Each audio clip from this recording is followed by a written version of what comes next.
Hello friends, welcome to ISPCS केंद्र। तो चलिए बिना किसी देरी के इस वीडियो को शुरू करते हैं। इस वीडियो से हम बात करेंगे साइंस में जीव विज्ञान बायोलॉजी की। ठीक, पहले वाले लेक्चर्स और अभी वाले लेक्चर में ये डिफरेंस है कि पहले वाले लेक्चर्स अर्थात जिसमें पूरी हिस्ट्री हो चुकी है उसको मैंने काफ़ी थॉरोली कवर किया है, कम टाइम में किया है, सिस्टमेटिक ढंग से, ठीक, टू द पॉइंट, काफ़ी थॉरोली कवर किया है, ठीक ना। लेकिन इसमें क्या करेंगे, बस इंपॉर्टेंट पॉइंट्स पर फोकस करेंगे, अर्थात जो सबसे ज़्यादा इंपॉर्टेंट है। इसमें जो भी पॉइंट्स मैंने लिखे हैं ना वो काफ़ी इंपॉर्टेंट है, मतलब 90% चांस है कि अगर क्वेश्चंस आते हैं तो यहीं से आएंगे। ठीक, तो अगर आप इन वीडियोज को भी बस देख लेते हैं एक दो बार, ठीक, तो अगर आप देखते भर है ना, खाते पीते, खाना खा रहे हैं, पी रहे हैं, या फिर बैठे हुए हैं, ठीक, देते हैं, स्पीड बढ़ाकर भी देख लेते हैं तो आसानी से आप क्वेश्चंस को टैकल कर पाएंगे, ठीक ना। तो चलिए बिना किसी देरी के इस वीडियो को शुरू करते हैं। इस वीडियो में सबसे पहले हम बात करते हैं कंकाल तंत्र की। मानव विज्ञान से शुरू करते हैं, मानव जीव विज्ञान से, ठीक है ना। इसमें देखते हैं कंकाल तंत्र की बात करें तो देख लीजिए, कंकाल तंत्र की बात की जाए तो देखिए, ये कंकाल तंत्र जो होता है ना वो हड्डियों से बना होता है, ठीक, हड्डियों का बना ढांचा होता है ये, ठीक। इसका काम क्या होता है थोड़ा सा जान लीजिए। इसका काम होता है शरीर को शेप देना, आकृति देना, ठीक है ना, आकार देना, ठीक। हाँ, जो इंपॉर्टेंट बातें हैं उन पर हम फोकस करते हैं। जैसे कंकाल तंत्र के अध्ययन को क्या बोलते हैं, ऑस्टियोलॉजी, ठीक है ना, ऑस्टियोलॉजी। हड्डी से संबंधित बात आएगी ना तो वहाँ ध्यान रखिएगा, ऑस्टियोलॉजी, ठीक। हाँ, कंकाल तंत्र में यहाँ पर देख लीजिए, इसके दो टाइप्स होते हैं। एक तो होता है बाह्य कंकाल तंत्र, एक होता है अंतः कंकाल तंत्र, ठीक। बाह्य मतलब जो बाहर में है, अंतः माने जो शरीर के अंदर है, बाह्य का मतलब शरीर के ऊपरी सतह पर पाए जाने वाला कंकाल, और अंतः का मतलब हो गया शरीर के अंदर जो पाया जाता है। तो शरीर के अंदर वाला तो समझ ही रहे हैं आप, और शरीर के बाहर का आप ये फॉर एग्जांपल ये देख लीजिए, जैसे बाल हो गया, ठीक ना, ये भी कंकाल तंत्र के अंतर्गत आएगा। नाखून हो गया, ठीक, ये सब, ठीक। कछुआ का जो ऊपरी कवच होता है वो भी बाह्य कंकाल तंत्र के अंतर्गत आएगा, ठीक ना। एक बात इंपॉर्टेंट ध्यान में रखिएगा, नाखून जो बना होता है ना, इंपॉर्टेंट है, वो बना होता है अल्फा किरेटिन से, ठीक, अल्फा किरेटिन से ये निर्मित होता है नाखून, ध्यान रखिएगा थोड़ा सा, ठीक है ना। चलिए अंतः कंकाल के बारे में थोड़ा सा हम देखेंगे। उसके पहले एक ये भी देख लीजिए, ये लिगामेंट और टेंडन ये दोनों क्या है, संयोजी ऊतक हैं, मतलब कनेक्टिव टिश्यू हैं, ठीक है। लिगामेंट जो होता है ना, ये जो ऊतक होता है ये हड्डी और हड्डी को जोड़ता है, मतलब हड्डी और हड्डी को जोड़ने वाले संयोजी ऊतक को क्या बोलते हैं, लिगामेंट, इंपॉर्टेंट है, ध्यान रखिएगा। और हड्डी और मांसपेशी को जोड़ने वाले संयोजी ऊतक को क्या बोलते हैं, टेंडन बोलते हैं, ठीक है ना, ध्यान रखिएगा इन बातों को। चलिए अंतः कंकाल में थोड़ा सा देख लेते हैं। अंतः कंकाल मतलब शरीर के अंदर, ये इसके दो टाइप्स होते हैं। एक तो होता है, अंतः कंकाल की बात की जाए तो एक अस्थि होता है, ठीक, जिसको बोन बोलते हैं। एक होता है उपास्थि, कार्टिलेज बोलते हैं इंग्लिश में, ठीक। बोन जो होता है ना उपास्थि से मजबूत होता है, ये मजबूत होता है, ठीक। और ये उपास्थि जो होता है ना ये अस्थि से कमजोर होता है, इसको आसानी से तोड़ा जा सकता है। और ये हड्डी होती है ये मजबूत होती है, इसको आसानी से नहीं तोड़ा जा सकता है, ठीक है ना। चलिए इनके बारे में देख लेते हैं हम। देखिए फ्रेंड्स, अगर इन वीडियोज को आप देख लेते हैं तो इससे क्या होगा कि इंपॉर्टेंट चीज़ें आप जान जाएंगे और एक कॉन्फिडेंस आएगा, एग्जाम के पहले कॉन्फिडेंस आएगा। कॉन्फिडेंस बहुत ज़रूरी है। अगर कॉन्फिडेंस आप पढ़े हुए हैं, कॉन्फिडेंस ही नहीं है तो 10 क्वेश्चंस आसानी से गलती कर जाएंगे, लेकिन अगर कॉन्फिडेंस है तो 10 एक्स्ट्रा क्वेश्चंस करके आएंगे, ठीक है ना। इसलिए कॉन्फिडेंस के लिए ये ज़रूरी है, अच्छी चीज़ों का रिवीजन करिए, ठीक है ना। और अस्थि की बात की जाए, मतलब बोन की बात की जाए, हड्डी की बात की जाए, तो ये संयोजी ऊतक होता है, ठीक, कनेक्टिव टिश्यू होता है। और इसका काम क्या होता है हड्डी का, शरीर की सुरक्षा प्रदान करना, ठीक, और मूवमेंट प्रदान करना, ठीक, ठीक ना। और आरबीसी, और इसका काम क्या होता है, आरबीसी और डब्ल्यूबीसी का फॉर्मेशन इसका काम होता है। रेड ब्लड सेल को बनाना और व्हाइट ब्लड सेल, अर्थात लाल रक्त कणिकाएं और श्वेत रक्त कणिकाएं, ठीक ना। एक जो इसमें इंपॉर्टेंट बात है ध्यान रखने वाली वो ये है कि अस्थियों में जो मिनरल्स पाए जाते हैं, प्रमुखता से जो मिनरल्स पाए जाते हैं वो कौन से मिनरल्स पाए जाते हैं, कैल्शियम और फॉस्फोरस। ये जरूर ध्यान में रखिएगा, कैल्शियम और ये भी ध्यान रखिएगा, फॉस्फोरस बहुत इंपॉर्टेंट है, ठीक। ये ध्यान रखिएगा, अस्थि में जो उपस्थित कोशिका होती है, जो सेल होती है, उसका नाम क्या है, ऑस्टियोसाइट। देखिए फ्रेंड्स, मैं उतना ही एक्सप्लेन कर रहा हूँ जितना की जरूरत है, और इतना एक्सप्लेन से आपका काम भी हो जाएगा, ठीक। उतना एक्सप्लेन तो कर ही दूंगा जितना से आपका काम हो जाए, ठीक। चलिए उपास्थि की बात करें तो उप का मतलब देखिए नाम में ही पता चल जा रहा है, अस्थि उपास्थि। जैसे प्रधानमंत्री उप प्रधानमंत्री, उप मतलब थोड़ा सा छोटा, ठीक। तो अस्थि मजबूत होती है और उपास्थि उससे थोड़ा कमजोर होती है, ठीक है ना, ऐसे ध्यान में रख लीजिए। चलिए उपास्थि की बात की जाए तो ये भी संयोजी उत्तक है, ठीक। हाँ, हड्डियों की तरह कठोर नहीं होती है ये, ठीक है ना। उपास्थि हड्डियों की तरह कमजोर नहीं होती है, कठोर नहीं होती है और इसे आसानी से तोड़ा जा सकता है, ये बता चुका हूं मैं। और इसमें उपस्थित जो कोशिका होती है उसका नाम क्या है, कॉन्ड्रियोसाइट।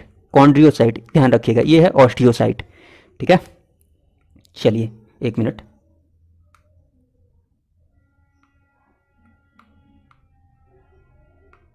हाँ, थोड़ा सा ये देख लीजिए कि हड्डियों की संख्या कितनी होती है। मानव की बात की जाए, देखिए नवजात में हड्डियों की संख्या 300 से ज़्यादा ही होती है, जबकि वयस्क में 206 होती है, आपको पता ही है, ठीक। इसको हम आगे देख लेंगे, अभी फिलहाल इतना ही समझिए, ठीक। आगे देखते हैं इसको। हाँ, आगे बात की जाए, थोड़ा सा इस पर ध्यान दीजिएगा। ये मानव शरीर की जो सबसे छोटी हड्डी जो होती है ना, मानव शरीर की सबसे छोटी हड्डी वो कौन सी होती है, स्टेपिज। और ये कहाँ पाई जाती है, कान में। ये इंपॉर्टेंट है, ध्यान रखिएगा, ठीक ना।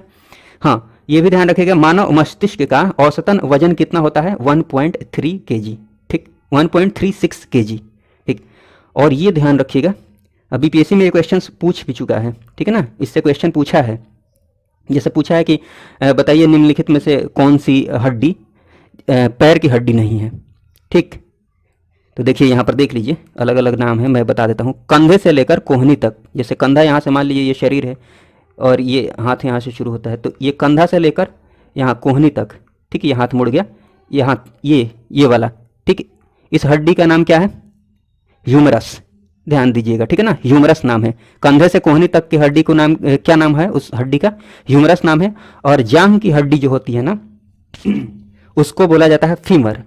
और ध्यान रखिएगा, शरीर की सबसे छोटी हड्डी कौन सी है, स्टेपिज, जो कान में होती है। और शरीर की सबसे बड़ी हड्डी या फिर लंबी भी पूछे तो फीमर, ठीक है ना, ध्यान रखिएगा, इंपॉर्टेंट है, ठीक। तो ये तो चलिए, ये हाथ वाली बात हो गई। ये देखिए जांघ की हड्डी ये हो गई। घुटने की हड्डी को पटेला बोलते हैं, ध्यान रखिएगा, घुटने की हड्डी को पटेला बोलते हैं। और घुटने से टखने तक, टखना का मतलब समझ रहे हैं ना, ये जो घुटना से नीचे ये पैर आ रहा है, तो ये जहाँ से पैर ये मुड़ रहा है, देखिएगा दोनों साइड हड्डी की तरह निकली होती है, दोनों तरफ वो टखना होता है। तो घुटने से टखने तक 2 टाइप की हड्डियां होती है, जिनका नाम है, एक का नाम है टीबिया, एक का नाम है फीबुला, ठीक। ध्यान में रखिएगा, मतलब पैर से संबंधित जो हड्डियां हैं वो कौन कौन सी है, ये बीपीएससी में क्वेश्चन पूछ भी चुका है। फीमर है, पटेला है, टीबिया है, फीबुला है, ठीक। और कंधे से, ये हाथ से संबंधित जो है वो क्या है, ह्यूमरस है, ठीक। ध्यान रखिएगा, ह्यूमरस। चलिए ये मैंने कटिंग जीएस दृष्टि की जो घटना चक्र वाली बुक आती है ना, उससे लिए, टाइम की कमी की वजह से, ठीक। फोटो बनाने में मुझे टाइम लग जाता। ये सब बता चुका हूँ, बहुत इंपॉर्टेंट नहीं, बस थोड़ा थोड़ा ध्यान रख लीजिए। मानव कंकाल तंत्र को थोड़ा सा देख लेते हैं, सारी इंपॉर्टेंट बातें मैंने बता दी हैं पीछे, ठीक है ना, अभी जो मैंने पीछे बताया। अंतः कंकाल में देखिए, एक अक्षीय कंकाल है, ये वाला जो है, ठीक। और ये उपांगीय कंकाल है, उपअंगीय, ठीक। जैसे ये साइड में ये सब है, ठीक ना, ये सब उपांगीय कंकाल का काम है, जैसे मूवमेंट वगैरह, छूना पकड़ना, ये सब, ठीक। और अक्षीय कंकाल का सपोर्ट देना, ये प्रोटेक्शन देना, ठीक है ना। देखिए अक्षीय कंकाल में टोटल 80 हड्डियाँ होती हैं और उपांगीय कंकाल में 126 हड्डियाँ होती है, कुल 206 हड्डियाँ होती हैं, ठीक। कंकाल तंत्र हड्डियों से मिलकर बना होता है। हाँ, हड्डियों की संख्या थोड़ा ध्यान में रख लीजिएगा, ये भी पूछ चुका है क्वेश्चन बीपीएससी में, खोपड़ी में हड्डियों की संख्या कितनी होती है। देखिए सिर में हड्डियों की संख्या टोटल 29 होती है, और सिर में खोपड़ी की बात की जाए तो खोपड़ी में हड्डियों की संख्या 22 होती है, ठीक। इसमें थोड़ा करेक्शन कर लीजिएगा, जो भी जिनके पास ये बुक है, ठीक ना, वो थोड़ा करेक्शन कर लेंगे। ये बीपीएससी क्वेश्चन पूछ भी चुका है, 22 इसका सही आंसर होगा। खोपड़ी में हड्डियों की संख्या 22। कपाल में हड्डियों की संख्या 8 होती है, ठीक। चेहरे की बात की जाए, चेहरे में हड्डियों की संख्या 14 होती है। इसको ऐसे ट्रिक से ध्यान रख लीजिए, च से चेहरा, च से 14, 14, 14, ठीक ना। और इसको भी ट्रिक से मैं बता देता हूँ आपको। कान की बात की जाए तो कान में हड्डियों की संख्या 6 होती है। तो जनरली कान छिदाने की बात आती है तो कान ही लोग छिदवाते हैं, ठीक है ना, कान छिदाना। कान छेदाना से ध्यान में रख सकते हैं 6 से 6, ठीक है। रीढ़ की हड्डी की बात की जाए तो वयस्कों में 26, तो ऐसे ध्यान रख लीजिए 25-26 साल में आदमी वयस्क हो जाता है, तो 26 वहाँ से ध्यान रख लीजिए, और बाकी ये बच्चों में 33, ठीक है। ये भी पूछ चुका है। पसलियों की संख्या कितनी होती है मनुष्य में? 22 जोड़ी, सॉरी 12 जोड़ी, ठीक है। कितनी जोड़ी होती है? 12 जोड़ी, अर्थात 24 हड्डियां होती है, ये ध्यान रखिएगा, 12 जोड़ी।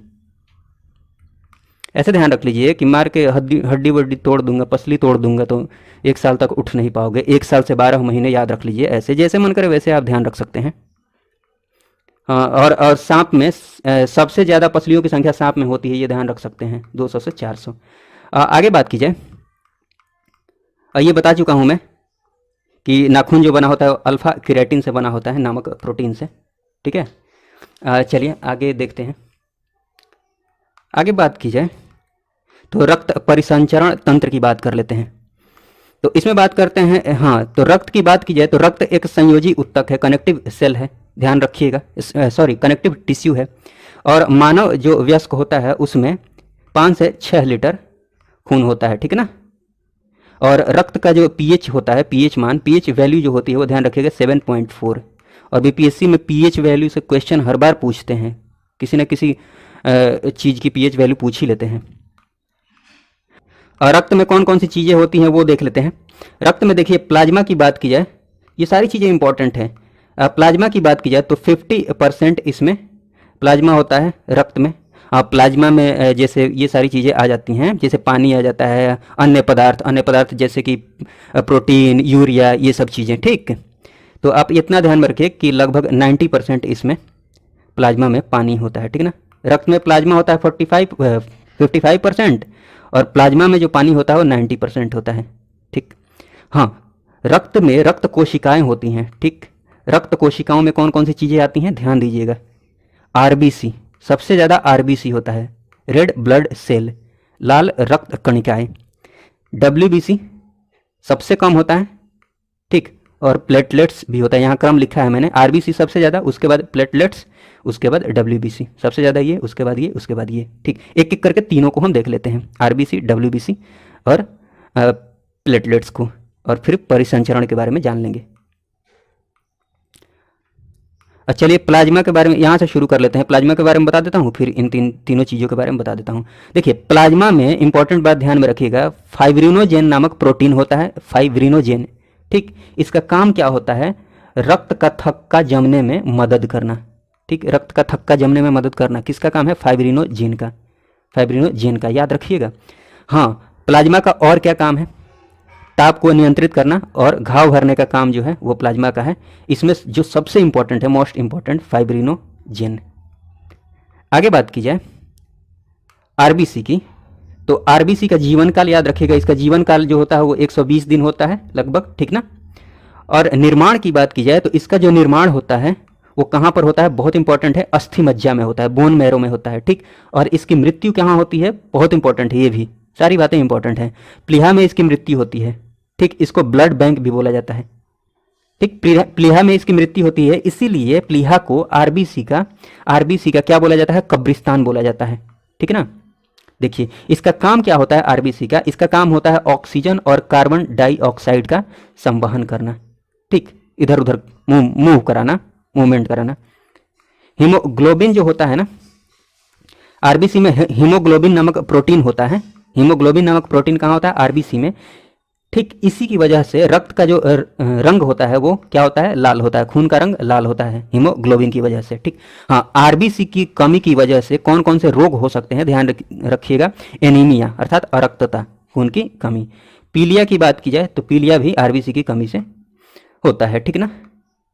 जॉन्डिस, आरबीसी की कमी से होने वाले रोग कौन कौन से हैं देख लिया ना आपने, एनीमिया और पीलिया। हाँ, अब फिर देख लेते हैं डब्ल्यूबीसी, व्हाइट ब्लड सेल, श्वेत रक्त कणिकाएं।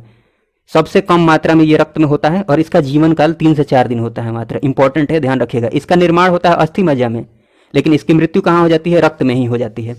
जबकि आरबीसी की मृत्यु कहाँ हो रही है? स्प्लीन में, ठीक है ना, प्लीहा में। इंपॉर्टेंट है सारी बातें। इसका काम क्या है डब्ल्यूबीसी का? डब्ल्यूबीसी का काम है प्रतिरोधक क्षमता को बढ़ाना, रोग से लड़ने की क्षमता बढ़ाना, ठीक। और घाव भरने का भी काम इसका होता है, घाव भरने का काम होता है, ठीक ना, डब्ल्यूबीसी का। हाँ, कुछ प्रकार देख लीजिए डब्ल्यूबीसी के। डब्ल्यूबीसी के प्रकार की बात देखिए, एक दो बार इस वीडियो को देख लेंगे ना तो फिर पढ़ने की जरूरत ही नहीं पड़ेगी, आराम से ऑप्शन देखकर चीज़ें आपको एग्जाम में याद आ जाएंगी। ठीक, तो स्पीड बढ़ाकर चाहे जैसे भी हो आप वीडियो को देख लीजिए, ठीक है ना। देखिए प्रकार की बात की है तो आरबीसी के दो टाइप्स हैं, एक तो है लिम्फोसाइट, ठीक, इसका काम है बीमारियों से बचाना। एक होता है मोनोसाइट, मोनोसाइट इसका काम है घाव को भरना, ठीक। और इसकी एक इंपॉर्टेंट बात है मोनोसाइट की, ये शरीर का सबसे बड़ी कोशिका है, शरीर की सबसे बड़ी कोशिका है। कौन सी? मोनोसाइट, याद रखिएगा। हाँ, डब्ल्यूबीसी की कमी से होने वाले रोग कौन कौन से हैं? जैसे एड्स, ब्लड कैंसर, ये सब, ठीक है ना, आरबीसी की सॉरी डब्ल्यूबीसी की कमी से। और आपको पता है कि एड्स कैसे फैलता है? एचआईवी वायरस के कारण, ठीक। ये भी ध्यान रख सकते हैं, डब्ल्यूबीसी जो होता है ना, अगर ये कम हो जाए तो इसको बोला जाता है, इसका नाम है ल्यूकोपीनिया, कम हो जाए तो। और डब्ल्यूबीसी ज़्यादा हो जाए तो उसको बोलते हैं ल्यूकेमिया, ल्यूकेमिया। ज़्यादा वाले केस में ल्यूकेमिया, कम वाले केस में ल्यूकोपीनिया। इसको ट्रिक से ऐसे याद रख लीजिए, इसको कम हो रहा है मतलब उल्टा हो रहा है, ऐसे सोच लीजिए। कम हो रहा है, कम में नाम जो है ये बड़ा है, मतलब ज़्यादा लेटर्स हैं इसमें, और ये ज़्यादा हो रहा है तो इसका नाम छोटा है, कम लेटर्स हैं, ठीक। ऐसे ध्यान में रख लीजिए, जैसे मन करे वैसे ध्यान में रख लीजिए, जैसे आपको ध्यान में रह जाए। हाँ, और अब और आइए प्लेटलेट्स देख लेते हैं, फिर उसके बाद हाँ, जो रक्त कोशिकाएं हैं उनमें हमने डब्ल्यूबीसी देख लिया, आरबीसी देख लिया, अब प्लेटलेट्स देख लेते हैं, फिर परिसंचरण के बारे में जान लेते हैं, काम हो जाएगा। प्लेटलेट्स की बात की जाए तो इनकी जो संख्या होती है वो 4.5 लाख से 6 लाख होती है प्रति लीटर ब्लड में, ठीक है। इसका काम क्या होता है? कट लग जाने पर, कट वट जाए कहीं पर, कट लग जाने पर रक्त के बहाव को रोकना इसका काम होता है, ठीक।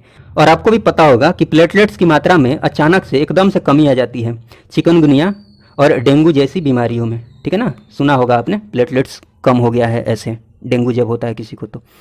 हाँ, एक ये बात ध्यान में रख लीजिएगा नोट करके, मानव शरीर में जो खून होता है वो हेपेरिन की उपस्थिति के कारण नहीं जमता है, ठीक। ब्लड फ्लो करते रहता है, हेपेरिन की उपस्थिति के कारण नहीं जमता है, हेपेरिन याद रखिएगा, इंपॉर्टेंट बात है। रक्त परिसंचरण तंत्र में जितनी बातें आपको ध्यान में रखनी है वो मैं बता देता हूँ, इसमें फोटो देखने की जरूरत नहीं है कि कैसे रक्त का परिसंचरण होता है, मैं थोड़ा सा समझाने की कोशिश करता हूँ। देखिए, अब फोटो तो बना नहीं पाऊंगा अभी। जैसे मान लीजिए फेफड़ा है, तो फेफड़े का काम क्या है? रक्त को शुद्ध करना, प्योर करना, प्यूरिफाई करना, ठीक। और रक्त का काम है फेफड़े को शुद्ध करना, और फिर वो शुद्ध रक्त किसके पास जाता है?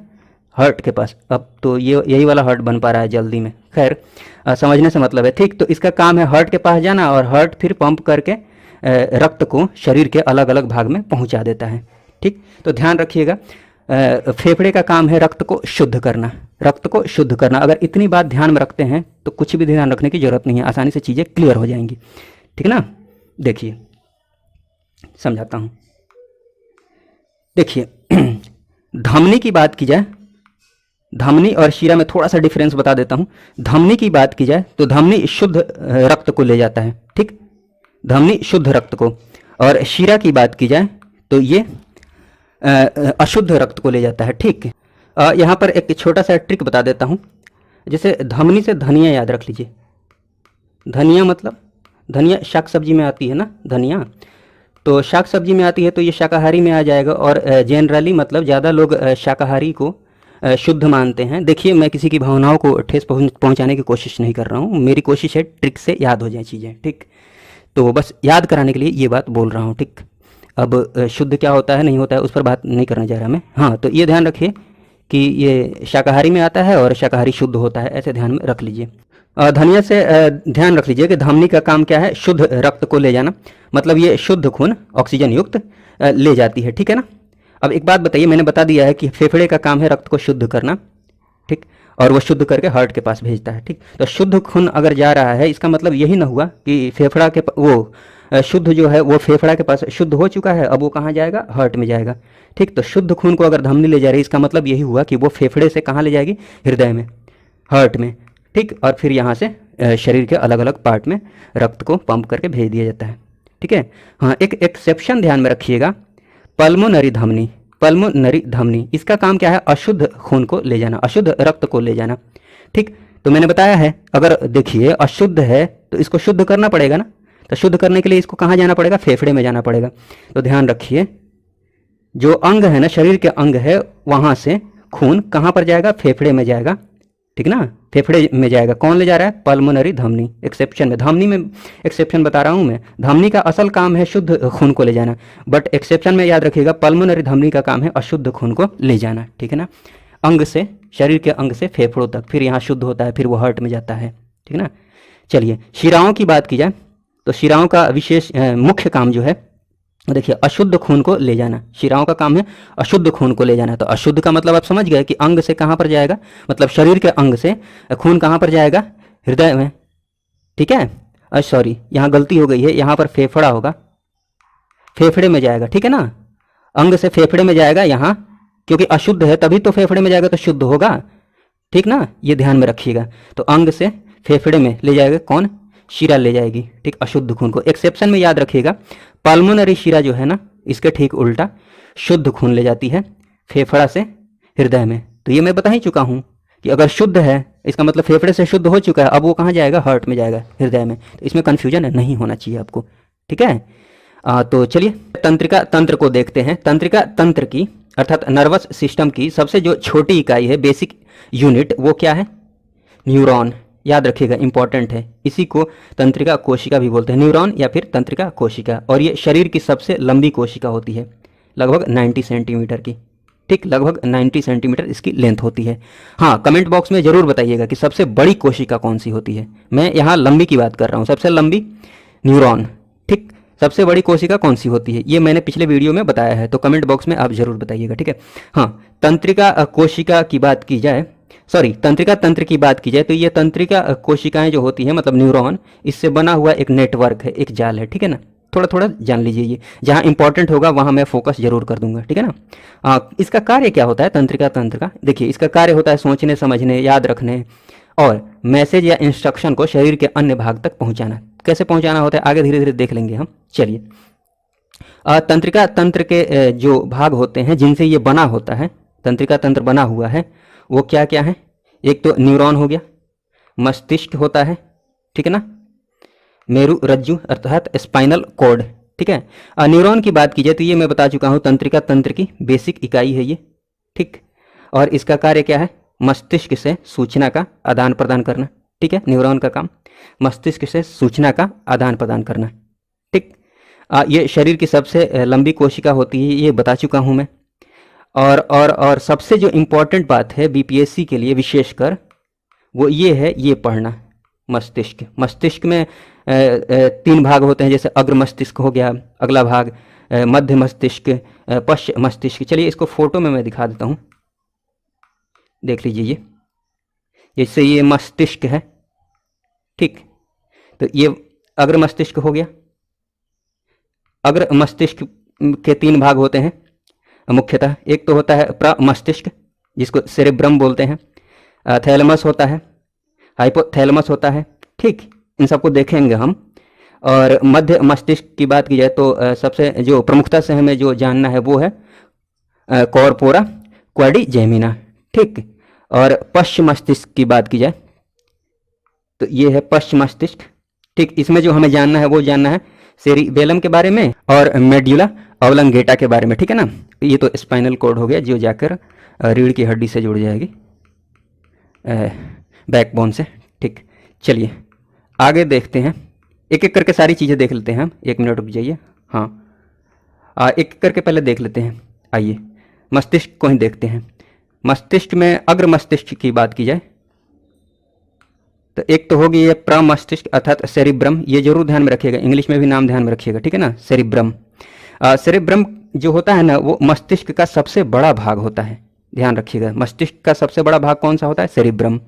हाँ, ये जो होता है ना बुद्धि और चतुराई का केंद्र होता है, बहुत इंपॉर्टेंट है, ध्यान रखिएगा, ठीक। यही ध्यान रखना है इसमें, सेरिब्रम में, थैलेमस में, हाइपोथैलेमस में, बहुत ही इंपॉर्टेंट है, विशेषकर बीपीएससी के लिए हमेशा क्वेश्चंस यहाँ से पूछे जाते हैं, ठीक है, तो ध्यान दीजिएगा। हाँ, सेरेब्रम बता ही दिया, बुद्धि और चतुराई का केंद्र है। और ये भी ध्यान रख सकते हैं कि सोचने समझने की शक्ति, याद रखने की शक्ति, बोलना, सूंघना, प्रेम, भय आदि का नियंत्रण सेरिब्रम से होता है, ठीक। आगे थैलेमस की बात की जाए तो थैलेमस की बात करें तो ये दर्द, ठंडा या गर्म को पहचानने में हेल्प करता है, ठीक है ना, मदद करता है। कौन? थैलेमस। जरूर याद रखिएगा, दर्द, ठंडा या गर्म, ठीक। हाँ, हाइपोथैलेमस की बात की जाए, क्वेश्चन यहाँ से भी पूछे गए हैं बीपीएससी में, ठीक। भूख प्यास ताप पर नियंत्रण करता है, ठीक ना। कौन? हाइपोथैलेमस। बहुत इंपॉर्टेंट है, जरूर ध्यान में रखिएगा, बहुत इंपॉर्टेंट, ठीक। मध्य मस्तिष्क अर्थात मिड ब्रेन की बात की जाए तो इसमें विशेषता हमें क्या जानना है, किसके बारे में जानना है? कॉर्पोरा क्वाड्रिजेमिना, ठीक है ना। इसका काम क्या है, थोड़ा सा ध्यान रख लीजिएगा, देखने सुनने की शक्ति का नियंत्रण करता है ये, ठीक। हाँ, पश्च मस्तिष्क की बात की जाए तो इसमें चलिए देखते हैं। इसमें देखिए पश्च मस्तिष्क में अर्थात हिंड ब्रेन में इसमें देखना है सेरिबेलम, ठीक है ना, सेरिबेलम लिखा हुआ है, सेरिबेलम, ठीक। इसका काम क्या है? शरीर का संतुलन बनाए रखना, शरीर का संतुलन बनाना, शरीर के संतुलन बनाने को नियंत्रित कौन करता है? सेरिबेलम। जरूर ध्यान में रखिएगा, इंपॉर्टेंट है ये, इंपॉर्टेंट है। हाइपोथैलेमस पर बहुत ज़्यादा ध्यान दीजिएगा, ठीक। बाकी ये सब भी इंपॉर्टेंट है, ध्यान दे दीजिएगा, बट इस पर ज़्यादा ध्यान दीजिएगा। फिर ये सेरिबेलम पर, मेड्यूला ऑब्लंगेटा पर भी ध्यान दीजिएगा, ठीक। जरूर ध्यान दीजिएगा, इंपॉर्टेंट है, ठीक। ये मस्तिष्क के सबसे पीछे का भाग है, ठीक। इसका काम क्या है? हार्ट बीट, ठीक ना, हृदय स्पंदन बोलते हैं हिंदी में, ब्लड प्रेशर, श्वसन आदि का नियंत्रण करना, ठीक है ना। आदि को नियंत्रित कौन करता है? Medulla oblongata. जरूर याद रखिएगा। चलिए आगे बात की जाए, फिर मेरुरज्जु की बात की जाए तो इसमें थोड़ा सा ये जान लीजिए कि ये क्या होता है। देखिए, ये मस्तिष्क का वह भाग है जो रीढ़ की हड्डी तक फैला होता है, अर्थात बैकबोन तक फैला होता है, ठीक है। इसका मुख्य कार्य क्या है? देखिए, कार्य पर मुख्य फोकस रखना है हमें, जो भी चीज़ हम देख रहे हैं ना उसमें कार्य ज़्यादा इंपॉर्टेंट है, कार्य पर ज़्यादा फोकस करिएगा। मुख्य कार्य क्या है? प्रतिवर्ती क्रिया का नियंत्रण करना। प्रतिवर्ती क्रिया का मतलब क्या हुआ? जैसे मान लीजिए किसी को गर्म तवे पे बिठा दिया जाए तो वो क्या होगा? उछल के नीचे आ जाएगा, नीचे मतलब तवे से नीचे कूद जाएगा, ठीक। ये होता है प्रतिवर्ती क्रिया, रिफ्लेक्स एक्शन, ठीक। या फिर मान लीजिए किसी की उंगली पकड़ के आप, वो देख नहीं रहा है, उंगली पकड़ के उसको कहीं गर्म चीज़ पर रख दीजिए तो क्या करेगा? वो हाथ को हटाएगा झटके से, इसको बोलते हैं प्रतिवर्ती क्रिया, रिफ्लेक्स एक्शन, ठीक है ना। आप समझ गए होंगे। कुछ इंपॉर्टेंट फैक्ट्स को देख लीजिए, जैसे ईईजी की बात की जाए, इलेक्ट्रोइंसेफ्लोग्राम, ठीक। इतना भी ध्यान में रखेंगे तो चलेगा। ईईजी का प्रयोग होता है मस्तिष्क संबंधी बीमारी का पता लगाने में, ईईजी, ठीक है। ईसीजी कुछ और है, आगे बता दूंगा, अभी पेशेंस रखिए। मस्तिष्क का जो औसतन वजन होता है वो कितना होता है? 1400 ग्राम, ठीक है, 1400 ग्राम। हाँ, ये ध्यान में रखिएगा, जन्म के बाद मानव के तंत्रिका ऊतक में कोई विभाजन नहीं होता है, बस थोड़ा सा ये पढ़ लीजिए। आगे आते हैं, पोषक पदार्थ देख लेते हैं। पोषक पदार्थ में बात की जाए तो पोषक पदार्थ कौन कौन से होते हैं? कार्बोहाइड्रेट्स, वसा, प्रोटीन, विटामिन, जल, खनिज, लवण आदि, ये सब क्या है? पोषक पदार्थ हैं, न्यूट्रिएंट्स हैं। इनका काम क्या होता है? जीवों में विभिन्न प्रकार के जैविक कार्य को संचालित करना, बायोलॉजिकल फंक्शन को संचालित करना। जैविक कार्य का मतलब क्या हो गया? इसमें क्या क्या आ जाएगा? ऊर्जा को उत्पन्न करना, उपापचयी अर्थात मेटाबॉलिक एक्शन को संचालित करना। देखिए, इसको एक्सप्लेन करने जाऊंगा तो 2-3 मिनट लग जाएगा, ठीक है, बस नाम याद रखिए, ठीक ना। इस वीडियो का पर्पस है बस रिवीजन के पर्पस से ये वीडियो बनाया गया है, तो उतना ही एक्सप्लेन कर रहा हूँ जितना की जरूरत है, ठीक है ना। उपापचयी क्रिया ध्यान में रखिएगा। शरीर की टूट फूट की मरम्मत करना, ये सब क्या है? जैविक कार्य है, ठीक। तो ये बस पढ़ लीजिए, ये बस पढ़ लीजिए, इंपॉर्टेंट जो है वो मैं बता रहा हूँ, रुक जाइए।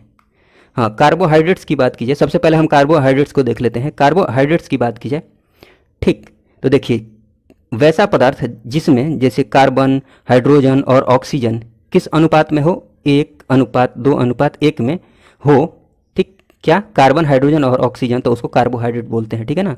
मतलब ये हुआ कि कार्बन, हाइड्रोजन, ऑक्सीजन का 1:2:1 में मिलकर बना हुआ जो पदार्थ होता है ना, वो कार्बोहाइड्रेट होता है, ठीक है। हाँ, ये ध्यान रखिएगा कि शरीर की लगभग 50 से 75% ऊर्जा की पूर्ति कार्बोहाइड्रेट्स के द्वारा होती है। कंफ्यूज नहीं होइएगा, ये क्वेश्चन कि कौन सबसे ज़्यादा ऊर्जा प्रदान करता है वो अलग बात हुई, लेकिन सबसे ज़्यादा शरीर की ऊर्जा की जो पूर्ति होती है वो कार्बोहाइड्रेट्स के द्वारा होती है, ठीक है ना। मतलब शरीर की 50 से 75% ऊर्जा जो हमारी शरीर के ऊर्जा की पूर्ति होती है वो कार्बोहाइड्रेट से होती है, ठीक। इसीलिए इसको मानव शरीर का ईंधन बोला जाता है, ठीक ना। हाँ, कार्बोहाइड्रेट्स के बहुत सारे रूप होते हैं, जैसे कि ग्लूकोज हो गया, फ्रुक्टोज हो गया, सुक्रोज हो गया, माल्टोज हो गया आदि, ये सब, ठीक ना। हाँ, ये ध्यान में एक एग्जाम्पल ये ध्यान में रख सकते हैं, ग्लूकोज जो होता है ना वो सबसे जल्दी ऊर्जा प्रदान करता है, बस ऐसे ही ध्यान में रख लीजिए इसको। हाँ, फ्रुक्टोज जो होता है ना, ये शहद से फ्रुक्टोज प्राप्त होता है, फल वगैरह से प्राप्त होता है, थोड़ा सा लिख दिया है, शहद वहद किसी किसी एग्जाम में पूछ लेता है, इसलिए मैंने यहाँ पर लिख दिया है, ठीक है।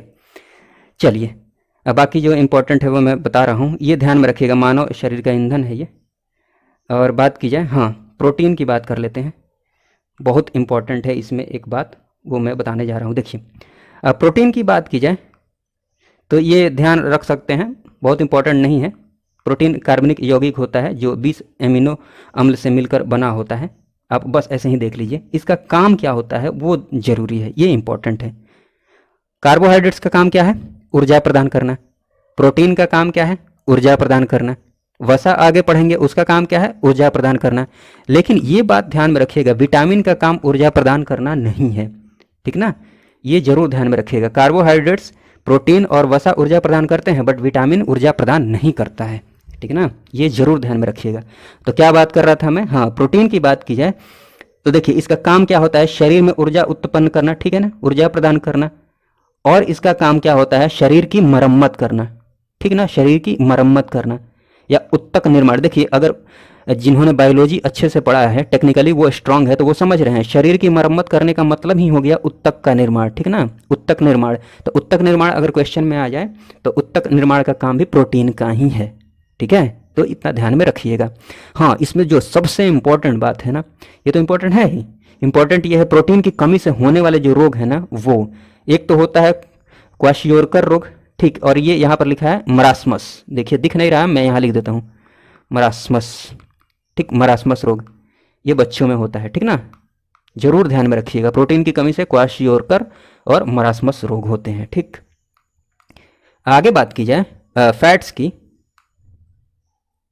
तो फैट्स में देख लीजिए, इसमें ये जो रेशियो है ना, ये गड़बड़ हो जाता है, मतलब वहाँ तो फिक्स रेशियो है, डेफिनेट रेशियो में है, मतलब 1:2:1 में है कार्बन हाइड्रोजन ऑक्सीजन, तो वो क्या है? कार्बोहाइड्रेट है। लेकिन अगर कार्बन हाइड्रोजन ऑक्सीजन एक फिक्स अनुपात में नहीं है, मतलब इस अनुपात में नहीं है, तो वो क्या है फिर? फैट्स है, वसा है, ठीक है ना, मैंने विभिन्न मात्राओं में, डिफरेंट मात्राओं में कार्बन हाइड्रोजन ऑक्सीजन होते हैं, ठीक, फिक्स रेशियो में नहीं, बस इतना ध्यान में रख लीजिए। और सामान्य व्यक्ति को 20 से 30% ऊर्जा वसा से प्राप्त होनी चाहिए, ठीक है ना, जो व्यक्ति सामान्य है, नॉर्मल है, ठीक, नॉर्मल व्यक्ति को 20 से 30% ऊर्जा प्राप्त होनी चाहिए। हाँ, वसा की कमी से क्या होता है? स्किन रूखा हो जाता है, ठीक ना, स्किन रूखी हो जाती है, वजन कम हो जाता है, ठीक। और इसका काम क्या है ये जरूर ध्यान रखिएगा, ऊर्जा प्रदान करना, ये मैं बता ही चुका हूँ। स्किन के नीचे जमा होकर शरीर के ताप को नियंत्रित करना, ठीक है, शरीर के अंगों को चोट से बचाना, ठीक, जिनमें फैट्स ज़्यादा होता है उनको सर्दी भी कम लगती है, ठीक ना। देखिए आगे कुछ बातें देख लेते हैं, जैसे कि, एक मिनट, सबसे ज़्यादा ऊर्जा कौन प्रदान करता है? वसा, फैट्स, मैं दिखा देता हूँ यहाँ पर, एक मिनट रुकिए। अगर यहाँ पर देख लीजिए, 1 ग्राम प्रोटीन की बात की जाए तो इससे कितनी ऊर्जा मिलेगी? 4.1 किलो कैलोरी ऊर्जा, ठीक है ना। कार्बोहाइड्रेट से कितनी? 4.2 किलो कैलोरी। फैट से 9.3 किलो कैलोरी। तो आप कंफ्यूज नहीं होइएगा यहाँ पर, जैसे मैंने बोला है कि वहाँ पर 50 से 75% ऊर्जा की पूर्ति जो होती है कार्बोहाइड्रेट से होती है, मतलब हमारे शरीर में जो ऊर्जा है ना उसमें सबसे ज़्यादा सहयोग किसका है? कार्बोहाइड्रेट्स का है। कार्बोहाइड्रेट से ज़्यादा हम ऊर्जा लेते हैं, ठीक ना, ऊर्जा स्टोर करते हैं। जबकि ये जो बात कर रहे हैं अपन, ये बात कर रहे हैं यहाँ पर, ये बता रहा है कि सबसे ज़्यादा, मतलब 1 ग्राम में सबसे ज़्यादा ऊर्जा कौन दे देगा? सबसे ज़्यादा ऊर्जा निश्चित रूप से वसा दे रहा है, ठीक है ना, उसके बाद कार्बोहाइड्रेट्स दे रहा है। बट जो ऊर्जा का गेन करते हैं हम, ज़्यादा से ज़्यादा ऊर्जा का गेन, मतलब 50 से 60% हमारे शरीर की जो ऊर्जा की पूर्ति होती है वो किससे होती है? कार्बोहाइड्रेट से ही होती है। वसा हम कम यूज करते हैं। आया समझ में? ठीक, इतना समझ में आ गया होगा। कोई और कन्फ्यूजन हो तो कमेंट बॉक्स में पूछ सकते हैं।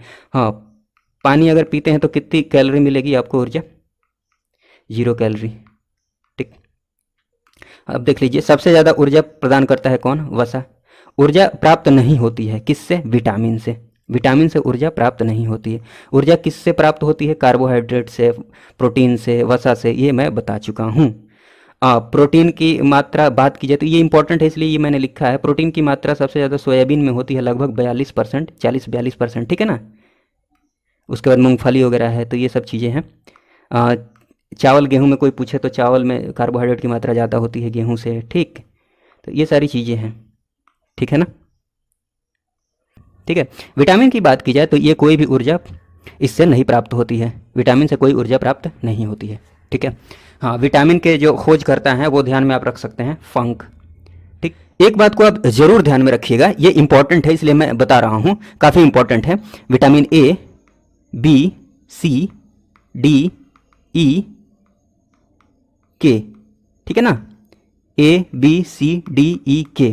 तो इसमें जो है ये बी सी जो है ना, ये वसा में घुलनशील नहीं है, ठीक। तो किस में घुलनशील होगा, ये जल में। आपको कैसे ध्यान में रखना है कि ये वसा में घुलनशील नहीं है, मैंने उल्टा सोचना है।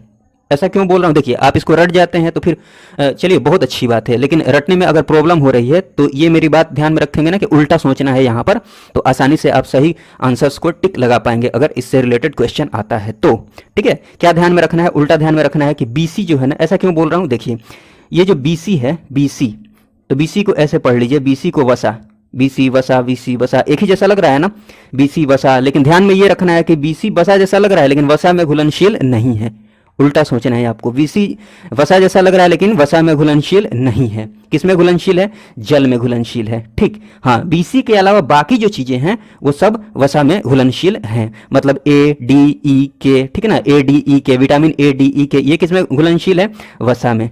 तो ध्यान रखिएगा, बीसी जल में घुलनशील है, ए डी ई के वसा में घुलनशील है, ठीक है ना। चलिए कुछ विटामिन को देख लेते हैं।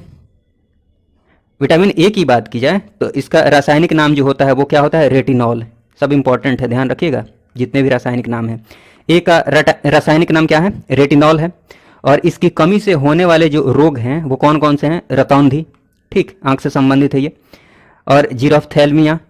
एक दो बातें ये ध्यान में रखिएगा, ये भी ध्यान में रख सकते हैं, संक्रमण का खतरा बढ़ जाता है विटामिन ए की कमी से, ठीक। इसका जो प्रमुख स्रोत है, मुख्य स्रोत है वो गाजर है, ठीक। हरी सब्जियां, दूध, यकृत, ये देख लीजिएगा, बट गाजर जरूर याद रखिएगा, गाजर जरूर याद रखिएगा, ठीक है। चलिए विटामिन बी की बात की जाए, विटामिन बी बोले या फिर बी1 कहीं कहीं पर, ठीक ना, तो बी1 एक ही बात है। विटामिन बी की बात की जाए तो इसका रासायनिक नाम क्या होता है, थायमीन, ठीक है। इसकी कमी से कौन सा रोग होता है, बेरी। तो जो इंपॉर्टेंट बातें हैं ना उनको मैंने इसमें कवर किया है, ठीक। अब बी2 की बात किया जाए, बी2, तो इसका रासायनिक नाम क्या है, राइबोफ्लेविन। इसकी कमी से कौन सा रोग होता है, किलोसिस। विटामिन बी3 की बात की जाए तो इसका रासायनिक नाम क्या होता है, नियासिन। इसकी कमी से पेलाग्रा, ठीक। विटामिन बी6 का रासायनिक नाम भी देख सकते हैं, पायरिडॉक्सिन होता है, ठीक। और फॉलिक अम्ल की बात की जाए तो इसका रासायनिक नाम क्या है, बी9 है ये, बी9। तो इसका रासायनिक नाम क्या है, फॉलिक अम्ल। इसकी कमी से रक्त क्षीणता, रक्त की कमी, रक्त क्षीणता या फिर वृद्धि जो होती है वो कुंठित हो जाती है।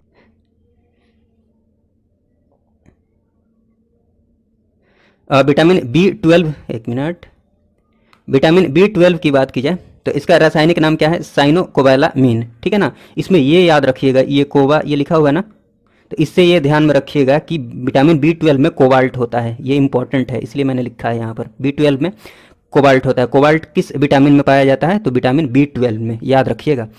इसकी कमी से क्या होता है, घातक रक्त क्षीणता, खतरनाक वाला रक्त की कमी, ठीक है ना।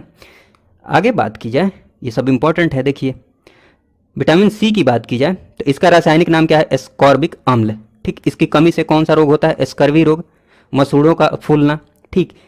ये इंपॉर्टेंट है कि इसके जो स्रोत है ना वो कौन कौन से हैं, खट्टे फल, याद रखिएगा, खट्टे फल जिसमें ये आंवला हो गया या फिर नींबू वंश के जो भी फल है ना उनसे विटामिन सी की प्राप्ति होती है, ये जरूर याद रखिएगा, ठीक। डी की बात की जाए तो कैल्सीफेरॉल, रासायनिक नाम आप याद रखते जाइएगा, ठीक है, रासायनिक नाम सब में इंपॉर्टेंट है। हाँ, इसकी बात की जाए, इसकी कमी से क्या होता है, रिकेट्स, सूखा रोग, मतलब हड्डियाँ टेढ़ी हो जाती हैं, बच्चों में ये रोग होता है, ठीक। तो रिकेट्स की बात, हाँ ये रिकेट्स हो गया, कैल्सीफेरॉल। विटामिन डी की कमी से क्या होता है, रिकेट्स अर्थात सूखा रोग। इसका जो स्रोत है ना वो थोड़ा सा ध्यान में रख लीजिएगा, मछली का तेल या सूर्य प्रकाश, सनलाइट, ठीक ना, ये ध्यान रखिएगा विटामिन डी के लिए। और विटामिन ई की बात की जाए तो इसका रासायनिक नाम क्या है, टोकोफेरॉल। ठीक, और इसकी कमी से कौन सा रोग होता है, नपुंसकता। ठीक है, और इसके स्रोत की बात की जाए विटामिन ई की तो गेहूं अंकुर तेल। ठीक, व्हीट जम ऑयल। अब के की बात की जाए तो इसका रासायनिक नाम क्या है, नेफ्थोक्विनोन। ठीक है, नेफ्थोक्विनोन। और इसकी कमी से कौन सा रोग हो जाता है, मतलब क्या प्रॉब्लम आती है, रक्त का थक्का नहीं बनता है। ठीक है ना, रक्त का थक्का नहीं बनता है। ठीक, हाँ, इसके जो स्रोत है ना उसमें अल्फाल्फा हो गया या फिर आंत की बैक्टीरिया हो गई। ठीक है, ये सारी चीज़ें फैक्चुअल चीज़ें थी, ये आप ध्यान में रखेंगे। आगे कुछ चीज़ें ऐसी है जिनको मैं देखिए ये वीडियो रिवीजन के पर्पज़ से बनाया गया है, तो मेरी कोशिश रहेगी कि मैं उतना ही एक्सप्लेन करूँ जितना की ज़रूरत है, और उतना एक्सप्लेन कर दूंगा जितना से आपका काम चल जाएगा अभी। ठीक है, पिछले वीडियो में मैं ये बताना भूल गया था, थोड़ा सा इसको देख लीजिए, इंपॉर्टेंट है। ब्लड ग्रुप्स, देखिए ब्लड ग्रुप्स की बात की जाए, ब्लड ग्रुप ए हो गया, बी हो गया, ओ हो गया, ए बी हो गया। ठीक है, तो इसमें आपको विशेष रूप से जो ध्यान में रखना है वो ये कि जो ओ ब्लड ग्रुप वाले होते हैं ना वो किसी को भी ब्लड दे सकते हैं, किसी भी ग्रुप वाले को, ए वाले को भी दे सकते हैं, बी वाले को भी दे सकते हैं। ठीक है ना, किसी को भी, और खुद वाले को तो दे ही देंगे। हाँ, ये तो हो गया कि सबको दे सकते हैं। ए बी की बात की जाए तो ये किसी से भी ले सकता है, किसी भी ग्रुप वाले से ये ब्लड ले सकता है, ए बी। ठीक, मतलब ए वाले से भी ले सकता है, बी वाले से भी ले सकता है, ओ वाले से भी, और खुद वाले से तो ले ही लेगा। तो यही दोनों बातें आपको ध्यान में रखनी है।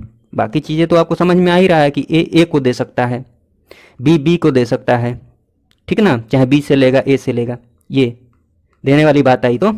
हाँ, ये अलग बात है कि ए बी किसी से भी ले सकता है, तो ए क्या करेगा, ए को तो दे ही सकता है, फिर ये ए बी को देगा, क्योंकि ए बी किसी से भी ले सकता है। इतना समझ में आपको आ रहा होगा। ठीक है ना, तो चलिए यहाँ पर दिखाया तो है कि ये जो ओ है ना वो ए को भी दे सकता है, बी को भी दे सकता है, और ए बी को भी दे सकता है, और खुद को तो दे ही देगा, खुद वाले ब्लड ग्रुप वाले को। ठीक है, ए बी की बात की जाए तो ये किसी से भी ले सकता है, ओ वाले से भी ले सकता है, ए वाले से भी ले सकता है, बी वाले से भी ले सकता है। ठीक है, चलिए आगे बात करते हैं पाचन तंत्र की। देखिए ये फोटो बनाने की ज़रूरत थोड़ी सी पड़ती, तो बस इसी में पाचन तंत्र में ही ये फोटो मैंने जीएस दृष्टि का घटना चक्र वाली जो बुक आती है ना उससे ये फोटो लिया है मैंने। बाकी बहुत सी चीज़ें मैंने इसमें ऐड की हैं, इंपॉर्टेंट बातें, ऐसा नहीं कि सेम टू सेम ही है। ठीक है ना, तो पाचन तंत्र थोड़ा सा इसमें से देख लेते हैं। तो देखिए पाचन तंत्र तो ठीक है, आप जानते हैं, उसमें जो चीज़ें होती है वो हमें जानना है, देखना है तो देख लीजिए। विभिन्न भौतिक एवं रासायनिक क्रियाओं द्वारा भोज्य पदार्थ के सरल, छोटे एवं घुलनशील अणुओं में बदल जाना, छोटे छोटे टुकड़ों में टूट जाना। तो वो होता कैसे है वो मैं समझाने की कोशिश करता हूँ। ठीक है, एक मिनट रुकिए, जस्ट वेट।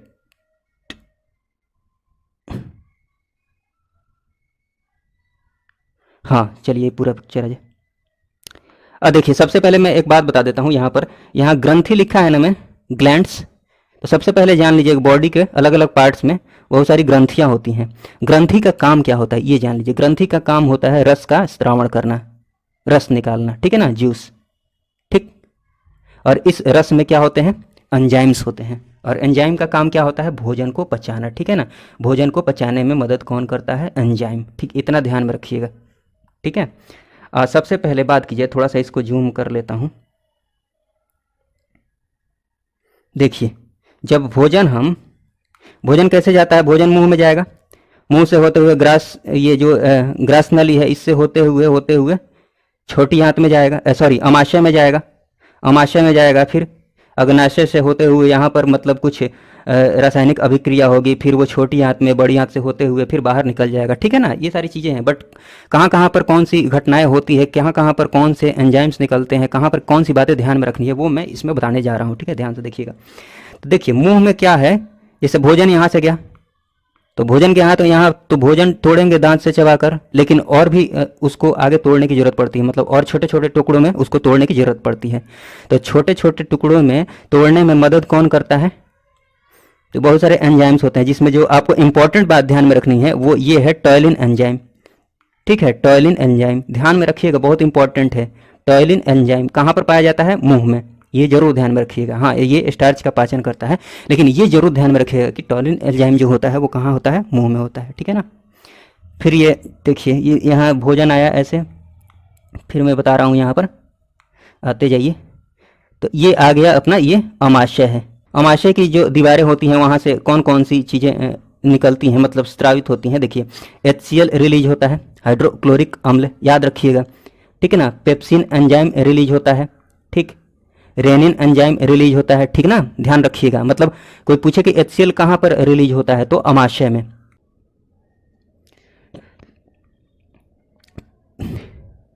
फिलहाल तो मैं यही बोलूँगा कि नाम ध्यान में रखिए, लेकिन इसके बारे में, पेप्सिन के बारे में आप जान सकते हैं। पेप्सिन का जो काम है वो प्रोटीन का पाचन करना है, ये प्रोटीन को पेप्टोन्स में चेंज कर देता है, ठीक है। मतलब यहाँ पर जो भोजन आया है, भोजन जो भी आया है वहाँ से, मुख से, ग्रास नली से होते हुए, उसका यहाँ पर पाचन होता है, और पाचन होता है, फिर धीरे धीरे, मतलब जो टुकड़ों में टूटा हुआ होता है ना, उसको और महीन टुकड़ों में तोड़ने की यहाँ पर प्रक्रिया चलती है, ठीक। आगे जाएगा तो और, मतलब ऐसे इतने महीन टुकड़ों में टूट जाता है जिससे कि बॉडी जो है ना, मतलब जो यहाँ पर ये छोटी आंत है, बड़ी आंत है, आसानी से जो पोषक पदार्थ हैं उनको अवशोषित कर सके, ठीक। तो ये सारे प्रोसेस होते हैं, तो वही देख रहे हैं हम। तो यहाँ पर हाँ, ये बता दिया मैंने, HCl, पेप्सिन एंजाइम, प्रोटीन। तो HCl का भी काम वही है, एसिडिक होता है, ये भोजन को और तोड़ता है छोटे छोटे टुकड़ों में, ठीक है। पेप्सिन एंजाइम प्रोटीन का पाचन करता है, थोड़ा सा ध्यान रख लीजिएगा एग्जाम्पल के रूप में। रेनिन जो होता है वो दूध के पाचन में सहायक होता है, ये ध्यान रख सकते हैं, एक फैक्ट हो गया ये, ठीक है ना, इसलिए मैंने ये बता दिया है। चलिए आगे बात की जाए, तो अमाशय का काम हो गया। फिर यहाँ आइए, इधर बात कर लेते हैं यकृत की। यहाँ पर यकृत है, ठीक है ना। अमाशय से भोजन इधर आएगा, फिर क्या होगा मैं बता रहा हूँ। ये यकृत की बात की जाए तो देखिए, यकृत से क्या होता है, पित्त का उत्पादन होता है, पित्त का उत्पादन होता है, ठीक। यूरिया का निर्माण होता है यहाँ पर यकृत में, ठीक। और खाने में जो जीवाणु होते हैं ना, उनको भी ये नाश करने का काम कौन करता है, यकृत। ये ध्यान रखिएगा इन बातों को। और एक बात बहुत इंपॉर्टेंट ये है कि सबसे बड़ी जो ग्रंथि होती है ना, मैंने यहाँ पर लिखा है, सबसे बड़ी जो ग्रंथि है शरीर की, वो सबसे बड़ी ग्रंथि कौन सी है, यकृत ही है सबसे बड़ी ग्रंथि। हाँ, यहीं पर मैं बता देता हूँ, सबसे छोटी ग्रंथि कौन सी है, सबसे छोटी ग्रंथि होती है पीयूष ग्रंथि। आगे भी मैंने बताया है इसी वीडियो में, थोड़ा सा वेट कीजिए, वो भी मिल जाएगा, ठीक है ना। ये कहाँ पर होता है, मस्तिष्क में होता है, ठीक। तो मैं क्या बता रहा था, हाँ, तो यकृत से पित्त का उत्पादन होता है, यूरिया का निर्माण होता है, और खाने के जीवाणु का ये नाश करता है। तो ये जो पित्त का उत्पादन हो रहा है ना, तो ये पित्त जो होता है ये कहाँ पर स्टोर होता है, इसका भंडारण कहाँ पर होता है, ये ब्लैक कलर का जो दिख रहा है ना, इसका नाम है पित्ताशय, ठीक है ना। तो पित्ताशय में स्टोर होता है, ठीक। तो वो पित्त आगे, जैसे ये भोजन आया है ना, तो और ये पित्त इधर से आएगा, ठीक। और अग्नाशय से भी कुछ रस निकल रहे हैं, जैसे ट्रिप्सिन एंजाइम है, ठीक, ये सब। तो ये रस और ये पित्त जो है, ये यहाँ से पित्त जो निकला हुआ है पित्ताशय से, ये सब मिलकर यहाँ पर, फिर यहाँ पर पाचन होता है भोजन का, ठीक है ना। आगे जो भोजन ये अमाशय से आया हुआ था उसका पाचन होता है, फिर वो आगे बढ़ते बढ़ते कहाँ पर चला जाता है, छोटी आंत में चला जाता है, ठीक। मैं आगे बता रहा हूँ उसको, थोड़ा सा देख लीजिए, वो हो चुका है ना। अग्नाशय को देख लीजिए, अग्नाशय में बस इतना ही ध्यान में रखिए कि यहाँ से अग्नाशयी रस में कौन सा एंजाइम रिलीज होता है, यहाँ से ट्रिप्सिन एंजाइम। नाम खाली ध्यान में रखेंगे तब भी काम चल जाएगा, ठीक है ना। हाँ, यहाँ पर जो प्रोटीन का पाचन हुआ था ना, प्रोटीन से पेप्टॉन्स बना था, फिर पेप्टॉन से वो एमिनो अम्ल में चेंज हो जाता है। तो अगर आपके पास टाइम है तो इन चीज़ों को भी ध्यान में रख सकते हैं, ठीक है ना। हर प्रोसेस में क्या हो रहा है, भोजन और छोटे छोटे टुकड़ों में टूट जा रहा है, और छोटे छोटे, ठीक ना, समझ में आ रहा होगा, ठीक है। तो हाँ, क्या बता रहा था, तो बड़ी सॉरी, अग्नाशय का काम हो गया। अब आ जाइए, ये भोजन किस में आएगा, छोटी आंत में आएगा। ये भोजन यहाँ से छोटी आंत में आएगा, पीछे से कनेक्ट हुआ, मतलब कनेक्शन है इसका, छोटी आंत में आ जाएगा, ठीक है ना। इसमें दिख नहीं रहा है फोटो में, छोटी आंत में आ जाएगा। और ये ध्यान में रखिएगा कि सबसे ज़्यादा देर तक खाना जो रहता है ना, वो यहीं पर रहता है। क्वेश्चन में पूछेगा कि सबसे ज़्यादा देर तक खाना कहाँ पर रहता है, भोजन कहाँ पर रहता है, तो छोटी आंत में रहता है। बहुत इंपॉर्टेंट बात है, इसमें नहीं लिखा हुआ था, मैंने यहाँ मेंशन कर दिया है, ठीक। हाँ, और कार्बोहाइड्रेट का पाचन, वसा का पाचन, प्रोटीन का, मतलब बचे हुए जो पोषक पदार्थ हैं ना, जितने भी पोषक पदार्थ, उनका अवशोषण हो जाता है कहाँ पर, छोटी आंत में। लेकिन बड़ी आंत में क्या हो जाता है, देखिए ये छोटी आंत से, मैं दिखा देता हूँ मिटाकर, छोटी आंत से ये जो दिख रहा है ना, यहाँ से फिर ये होते हुए बड़ी आंत में, ये बड़ी आंत है, बड़ी आंत से बड़ी आंत में जैसे भोजन होते हुए यहाँ से बाहर निकल जाता है, ठीक है ना, गुदा से। समझ में आ रहा होगा। तो बड़ी आंत में जो अवशोषण होता है, याद रखिएगा किसका अवशोषण होता है, जल का। बड़ी आंत में किसका अवशोषण होता है, जल का अवशोषण होता है, ठीक है ना। तो चलिए, पाचन तंत्र में इन्हीं सारी बातों को आपको ध्यान में रखनी है, ठीक, बहुत इंपॉर्टेंट है। और आप ध्यान में रख भी सकते हैं, बहुत सारी चीज़ें हैं भी नहीं, ठीक है ना। जिनको हाईलाइट किया है ना, उन पर बस आप फोकस कर दीजिए, काम हो जाएगा। चलिए, अब उत्सर्जन तंत्र की बात कर लेते हैं। उत्सर्जन तंत्र, एक्सक्रेटरी सिस्टम। उत्सर्जन तंत्र का काम क्या होता है? शरीर से जो विषैले अपशिष्ट पदार्थ है ना, जिनका अब कोई काम नहीं है, ठीक, उनको क्या कर देना? बाहर निकाल देना। उत्सर्जन तंत्र का काम है शरीर से बाहर निकाल देना, ठीक है ना। जैसे यूरिया को बाहर निकाल देना, अमोनिया हो गया, यूरिक अम्ल हो गया, ये सब अपशिष्ट पदार्थ हो गए, ठीक। हाँ, उत्सर्जी अंग कौन कौन से होते हैं जिनके बारे में जानना है? जैसे किडनी, ठीक, त्वचा, फेफड़ा, यकृत, एक एक करके हम इनको देखते हैं और जो इंपॉर्टेंट बातें हैं उनको देखेंगे, ठीक है ना। ध्यान से देखिए। वृक्क की बात की जाए, किडनी की बात की जाए, तो इसकी जो वर्किंग यूनिट होती है, संरचनात्मक इकाई होती है, ये याद रख लीजिए, नेफ्रॉन होती है, बहुत इंपॉर्टेंट है। हाँ, वृक्क के बाहरी भाग को क्या बोलते हैं? कॉर्टेक्स बोलते हैं, और भीतरी भाग को क्या बोलते हैं? मेड्यूला बोलते हैं, ठीक है ना। इसका काम क्या होता है वृक्क का, वो देखिए। इसका काम होता है रक्त का शुद्धिकरण, और रक्त के शुद्धिकरण की जो प्रक्रिया होती है उसी को क्या बोला जाता है? डायलिसिस बोला जाता है। ये ध्यान में रखिएगा, रक्त के शुद्धिकरण की प्रक्रिया को डायलिसिस बोलते हैं, ठीक है ना। आखिर शुद्धिकरण करता है कैसे है? देखिए, रक्त में से अनावश्यक पदार्थों को फिल्टर करके कुछ पानी के साथ यूरिन के फॉर्म में शरीर से बाहर निकाल देता है, ठीक है ना। आ रहा होगा समझ में। हाँ, यूरिन की बात आई है तो थोड़ा सा यूरिन के बारे में जान लीजिए। यूरिन की बात की जाए तो इसकी पीएच वैल्यू याद रख लीजिए, बीपीएससी पीएच वैल्यू बहुत पूछते रहती है, ठीक ना। तो केमिस्ट्री में हम पीएच वैल्यू देख लेंगे जो इंपॉर्टेंट है, ठीक। तो पीएच वैल्यू 6 होती है, यहाँ पर ध्यान रख लीजिए यूरिन की। हाँ, इसका जो हल्का पीला रंग होता है ना, इंपॉर्टेंट है, याद रखिएगा, वो किसकी वजह से होता है? यूरोक्रोम की वजह से। यूरोक्रोम या से येलो याद रख सकते हैं, जैसे भी मन करे वैसे ध्यान रख लीजिए या फिर याद कर जाइए, यूरोक्रोम की वजह से, ठीक। हाँ, यूरिन में 95% पानी होता है, 2.7% यूरिया होता है, लवण, यूरिक अम्ल, ये सब होते हैं, ठीक है ना, यूरिन में। हाँ, ये इंपॉर्टेंट है। एक किडनी में ही पथरी कहाँ पर बनती है? किडनी में ही पथरी बनती है, और पथरी का नाम क्या है? रासायनिक नाम क्या होता है? Calcium oxalate. ये जो नाम है ना, ये इंपॉर्टेंट है, कैल्शियम ऑक्जेलेट, ठीक है। चलिए, किडनी की बात हो गई। अब देख लेते हैं यहाँ पर त्वचा को, ऊपर त्वचा को देख लेते हैं, ठीक। त्वचा में बात की जाए तो त्वचा में एक जो ग्रंथि होती है स्वेद, या उसी को पसीना ग्रंथि बोलते हैं, स्वेट ग्लैंड, ठीक। तो ये क्या करता है? ये पसीने के रूप में अवशिष्ट पदार्थ को बाहर निकालता है, ठीक है ना, पसीने के रूप में, ठीक है। फेफड़ा की बात की जाए, ठीक, इसका काम क्या है? फेफड़े का बारे में मैंने पहले बता दिया है, तो यहाँ पर थोड़ा सा भी आप जान लीजिए कि फेफड़े का काम क्या है। फेफड़े का काम है कार्बन डाइऑक्साइड को उत्सर्जन, मतलब हम यहाँ पर उत्सर्जन ही तो पढ़ रहे हैं, तो ये किसका उत्सर्जन करता है? फेफड़ा, CO2 का, बस इतना ध्यान में रखिए। हाँ, लीवर की बात करते हैं, यकृत की बात की जाए तो इसका काम क्या है? हानिकारक पदार्थ, ठीक है ना, उनको यूरिया एवं यूरिक अम्ल में बदलकर किडनी की मदद से बाहर निकाल देना, ठीक है ना। बता दिया ना कि हानिकारक पदार्थ को, मतलब हानिकारक पदार्थ मतलब क्या है? अमोनिया और अतिरिक्त प्रोटीन, ठीक, इनको किस में बदल देता है? यूरिया एवं यूरिक अम्ल में बदल के किडनी की मदद से बाहर निकाल देता है, ठीक, ध्यान रखिएगा। हाँ, ग्रंथियों की बात थोड़ी सी कर ली जाए तो ये, चलिए, ये सारी बातें थी किसकी? उत्सर्जी अंग की। तो जो इंपॉर्टेंट बातें हैं हमने इनमें देख ली, ठीक। जिनको हाईलाइट किया उस पर फोकस कीजिएगा और रीडिंग लगा लीजिए, जो भी चीज़ें दिख रही हैं और जिस पर हाईलाइट किया है उस पर ज़्यादा फोकस कीजिए। ग्रंथि के बारे में आपको बता दिया है कि इससे रस निकलता है, ठीक है, उसमें रस से एंजाइम निकलता है, ठीक, वो हार्मोन्स भी निकलते हैं। तो वहाँ यहाँ पर मैं कैटेगराइज कर देता हूँ कि क्या निकलते हैं तो उसको क्या बोलते हैं। जैसे ग्रंथियाँ, हाँ, ग्रंथियों के बारे में बता दिया कि शरीर के वे पार्ट जो रासायनिक पदार्थ का उत्सर्जन करते हैं, जैसे एंजाइम, हार्मोन्स, ठीक है ना।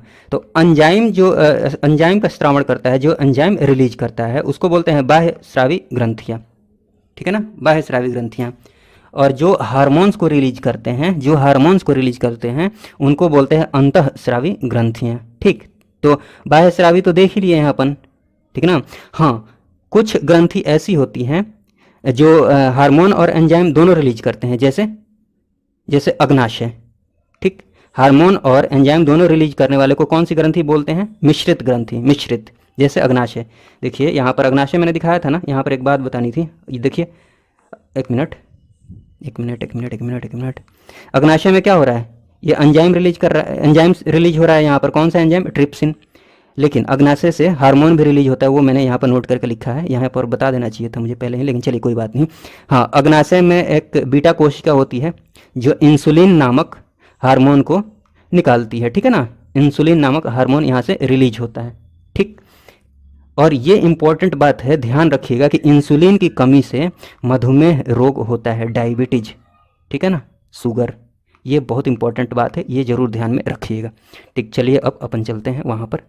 तो ये देख चुके हैं, एक मिनट, तो ये देख चुके हैं कि जो ग्रंथि एंजाइम रिलीज करती है उसको क्या बोलते हैं, बाह्यस्रावी ग्रंथियाँ, और जो हार्मोन रिलीज करते हैं उसको अंतःस्रावी ग्रंथियाँ, ठीक। और जो दोनों रिलीज करते हैं उसको मिश्रित ग्रंथि। चलिए एक एक करके देख लेते हैं। अंतःस्रावी ग्रंथियाँ कौन कौन सी है, जैसे पिट्यूटरी ग्लैंड्स मतलब पीयूष ग्रंथि है, थायराइड ग्रंथि है, पैराथायराइड ग्रंथि है, एड्रिनल ग्रंथि है, ठीक है। चलिए एक एक करके देखते हैं। पीयूष ग्रंथि की बात की जाए, पिट्यूटरी ग्लैंड, तो ये मस्तिष्क में होती है, मैं बता चुका हूँ पहले भी। और ये जो होता है ना, ये शरीर की सबसे छोटी ग्रंथि है। सबसे बड़ी ग्रंथि कौन सी है, यकृत, लिवर, ध्यान रखिएगा, ठीक है। हाँ, इसका अन्य नाम क्या है, इंपॉर्टेंट है, इसको मास्टर ग्लैंड भी बोलते हैं, मास्टर ग्लैंड, जरूर ध्यान में रखिएगा, ठीक। इससे किस हार्मोन का स्त्रावण होता है, एसटीएच हार्मोन, और इसी को क्या बोलते हैं, वृद्धि या ग्रोथ हार्मोन बोलते हैं, बहुत इंपॉर्टेंट है, एसटीएच हार्मोन, वृद्धि या ग्रोथ हार्मोन, ठीक है। हाँ, मानव शरीर की सबसे छोटी ग्रंथि है, ये मैं बता चुका हूं। चलिए आगे बात कीजिए। आगे बात करें, एक मिनट रुक जाइएगा। थायराइड ग्रंथि की बात की जाए तो थायराइड ग्रंथि से टीएसएच हार्मोन ही थायराइड ग्रंथि को हार्मोन स्रावित करने के लिए प्रेरित करता है। मतलब इसमें कौन सा हार्मोन होता है थायराइड में, टीएसएच हार्मोन, जो किस हार्मोन को रिलीज करने के लिए प्रेरित करता है। देखिए कंफ्यूज नहीं होइएगा, यहाँ एसटीएच है, इसके बाद टी है, एसटी, ठीक है ना, इसके बाद टी बढ़ रहा है, बढ़ने से एस, फिर एबीसीडी में अल्फाबेट्स में आता है ना, एस फिर टी, तो इसमें क्या हो रहा है, इंक्रीज हो रहा है, वृद्धि हो रहा है, तो इसका नाम वृद्धि हार्मोन है। वैसे इसको याद रख लीजिए ताकि कन्फ्यूजन ना हो इसमें और इसमें। हाँ, तो यहाँ पर क्या था, टीएसएच हार्मोन ही थायराइड ग्रंथि को हार्मोन स्रावित करने के लिए प्रेरित करता है, टीएसएच और एसटीएच, कंफ्यूज नहीं होएगा, ठीक। हाँ, कौन सा हार्मोन यहाँ पर स्रावित होता है, थायरॉक्सिन हार्मोन, ठीक है ना, थायरॉक्सिन, ठीक। थायरॉक्सिन में किसकी अधिकता होती है, आयोडीन की, ठीक है, आयोडीन की अधिकता होती है। और एक बात और जान लीजिए कि इसको जो थायरॉक्सिन हार्मोन है ना, इसको पेस मेकर बोलते हैं, किसको, अंतःस्रावी सिस्टम को, अंतःस्रावी जो सिस्टम है ना उसका पेस मेकर बोलते हैं, इंडोक्राइन सिस्टम का पेस मेकर बोलते हैं किसको, थायरॉक्सिन हार्मोन को। इसका काम क्या है, पीयूष ग्रंथि के हार्मोन के साथ मिलकर शरीर के जल संतुलन का नियंत्रण करना, ठीक है ना, वाटर बैलेंस को बनाए रखना, ठीक है। हाँ, इसकी बात कर ली जाए, थायरॉक्सिन हार्मोन की कमी से कौन सा रोग होता है, तो घेंघा रोग होता है। थायरॉक्सिन हार्मोन की कमी का मतलब क्या हुआ, आयोडीन की कमी, ठीक। तो आयोडीन की कमी से आप जानते ही हैं कि घेंघा रोग होता है, और आपको पता होना चाहिए कि आयोडीन की अधिकता किस में होती है, थायरॉक्सिन हार्मोन में, ठीक है। चलिए पैराथायराइड ग्रंथि की बात कर ली जाए तो देखिए, पैराथायराइड ग्रंथि की बात की जाए तो ये थायराइड ग्रंथि के ठीक पीछे होती है, चलिए ये तो ठीक है। हाँ, इसमें जो हार्मोन रिलीज होते हैं यहाँ से पैराथायराइड ग्रंथि से, उनका नाम देख लीजिए क्या है। एक तो है पैराथायराइड हार्मोन, ये कब रिलीज होता है, जब कैल्शियम की मात्रा कम हो जाए, किसमें, ब्लड में, रक्त में कैल्शियम की मात्रा कम हो जाए, ठीक। और एक हार्मोन निकलता है कैल्सीटोनिन हार्मोन, कब निकलता है, जब कैल्शियम की मात्रा ब्लड में बढ़ जाए। कुल मिलाकर पैराथायराइड ग्रंथि से जो हार्मोन रिलीज हो रहे हैं ना, इनका काम क्या है, ब्लड में कैल्शियम की मात्रा को मेंटेन करना, नियंत्रित करना, ठीक है ना। हाँ, इन हार्मोन्स के अनबैलेंस्ड हो जाने से, अगर ये अनबैलेंस्ड हो जाए, जो पैराथायराइड ग्रंथि से हार्मोन्स रिलीज हो रहे हैं वो अनबैलेंस्ड हो जाए, तो उनके अनबैलेंस्ड हो जाने से पथरी जैसी बीमारी होती है, ठीक। और पथरी बनता किस में है, मैंने बताया था, कमेंट बॉक्स में आप जरूर बताइएगा, ठीक है ना। और उसका रासायनिक नाम क्या है ये भी आप जरूर बताइएगा, ठीक है। थायराइड ग्रंथि में एक और बात ध्यान में रख लीजिए, ये शरीर की सबसे बड़ी अंतःस्रावी ग्रंथि है, ठीक है ना, अंतःस्रावी ग्रंथि, सबसे बड़ी अंतःस्रावी, कंफ्यूज नहीं होइएगा। सबसे बड़ी ग्रंथि कौन सी है, यकृत, ठीक, लिवर। सबसे छोटी पीयूष ग्रंथि, लेकिन सबसे बड़ी अंतःस्रावी ग्रंथि की बात की जाए तो वो है थायराइड ग्रंथि, और सबसे बड़ी ग्रंथि की बात की जाए तो वो है यकृत, और सबसे छोटी ग्रंथि की बात की जाए तो वो है पीयूष ग्रंथि। कंफ्यूज नहीं होइएगा, ठीक है। और इस वीडियो के अपलोड होने के 1 घंटा बाद मैं पीडीएफ प्रोवाइड कर दूंगा टेलीग्राम चैनल पर, जिसका पासवर्ड मैं इसी वीडियो में बता दूंगा। ठीक है, तो चलिए बिना किसी देरी के वीडियो को शुरू करते हैं।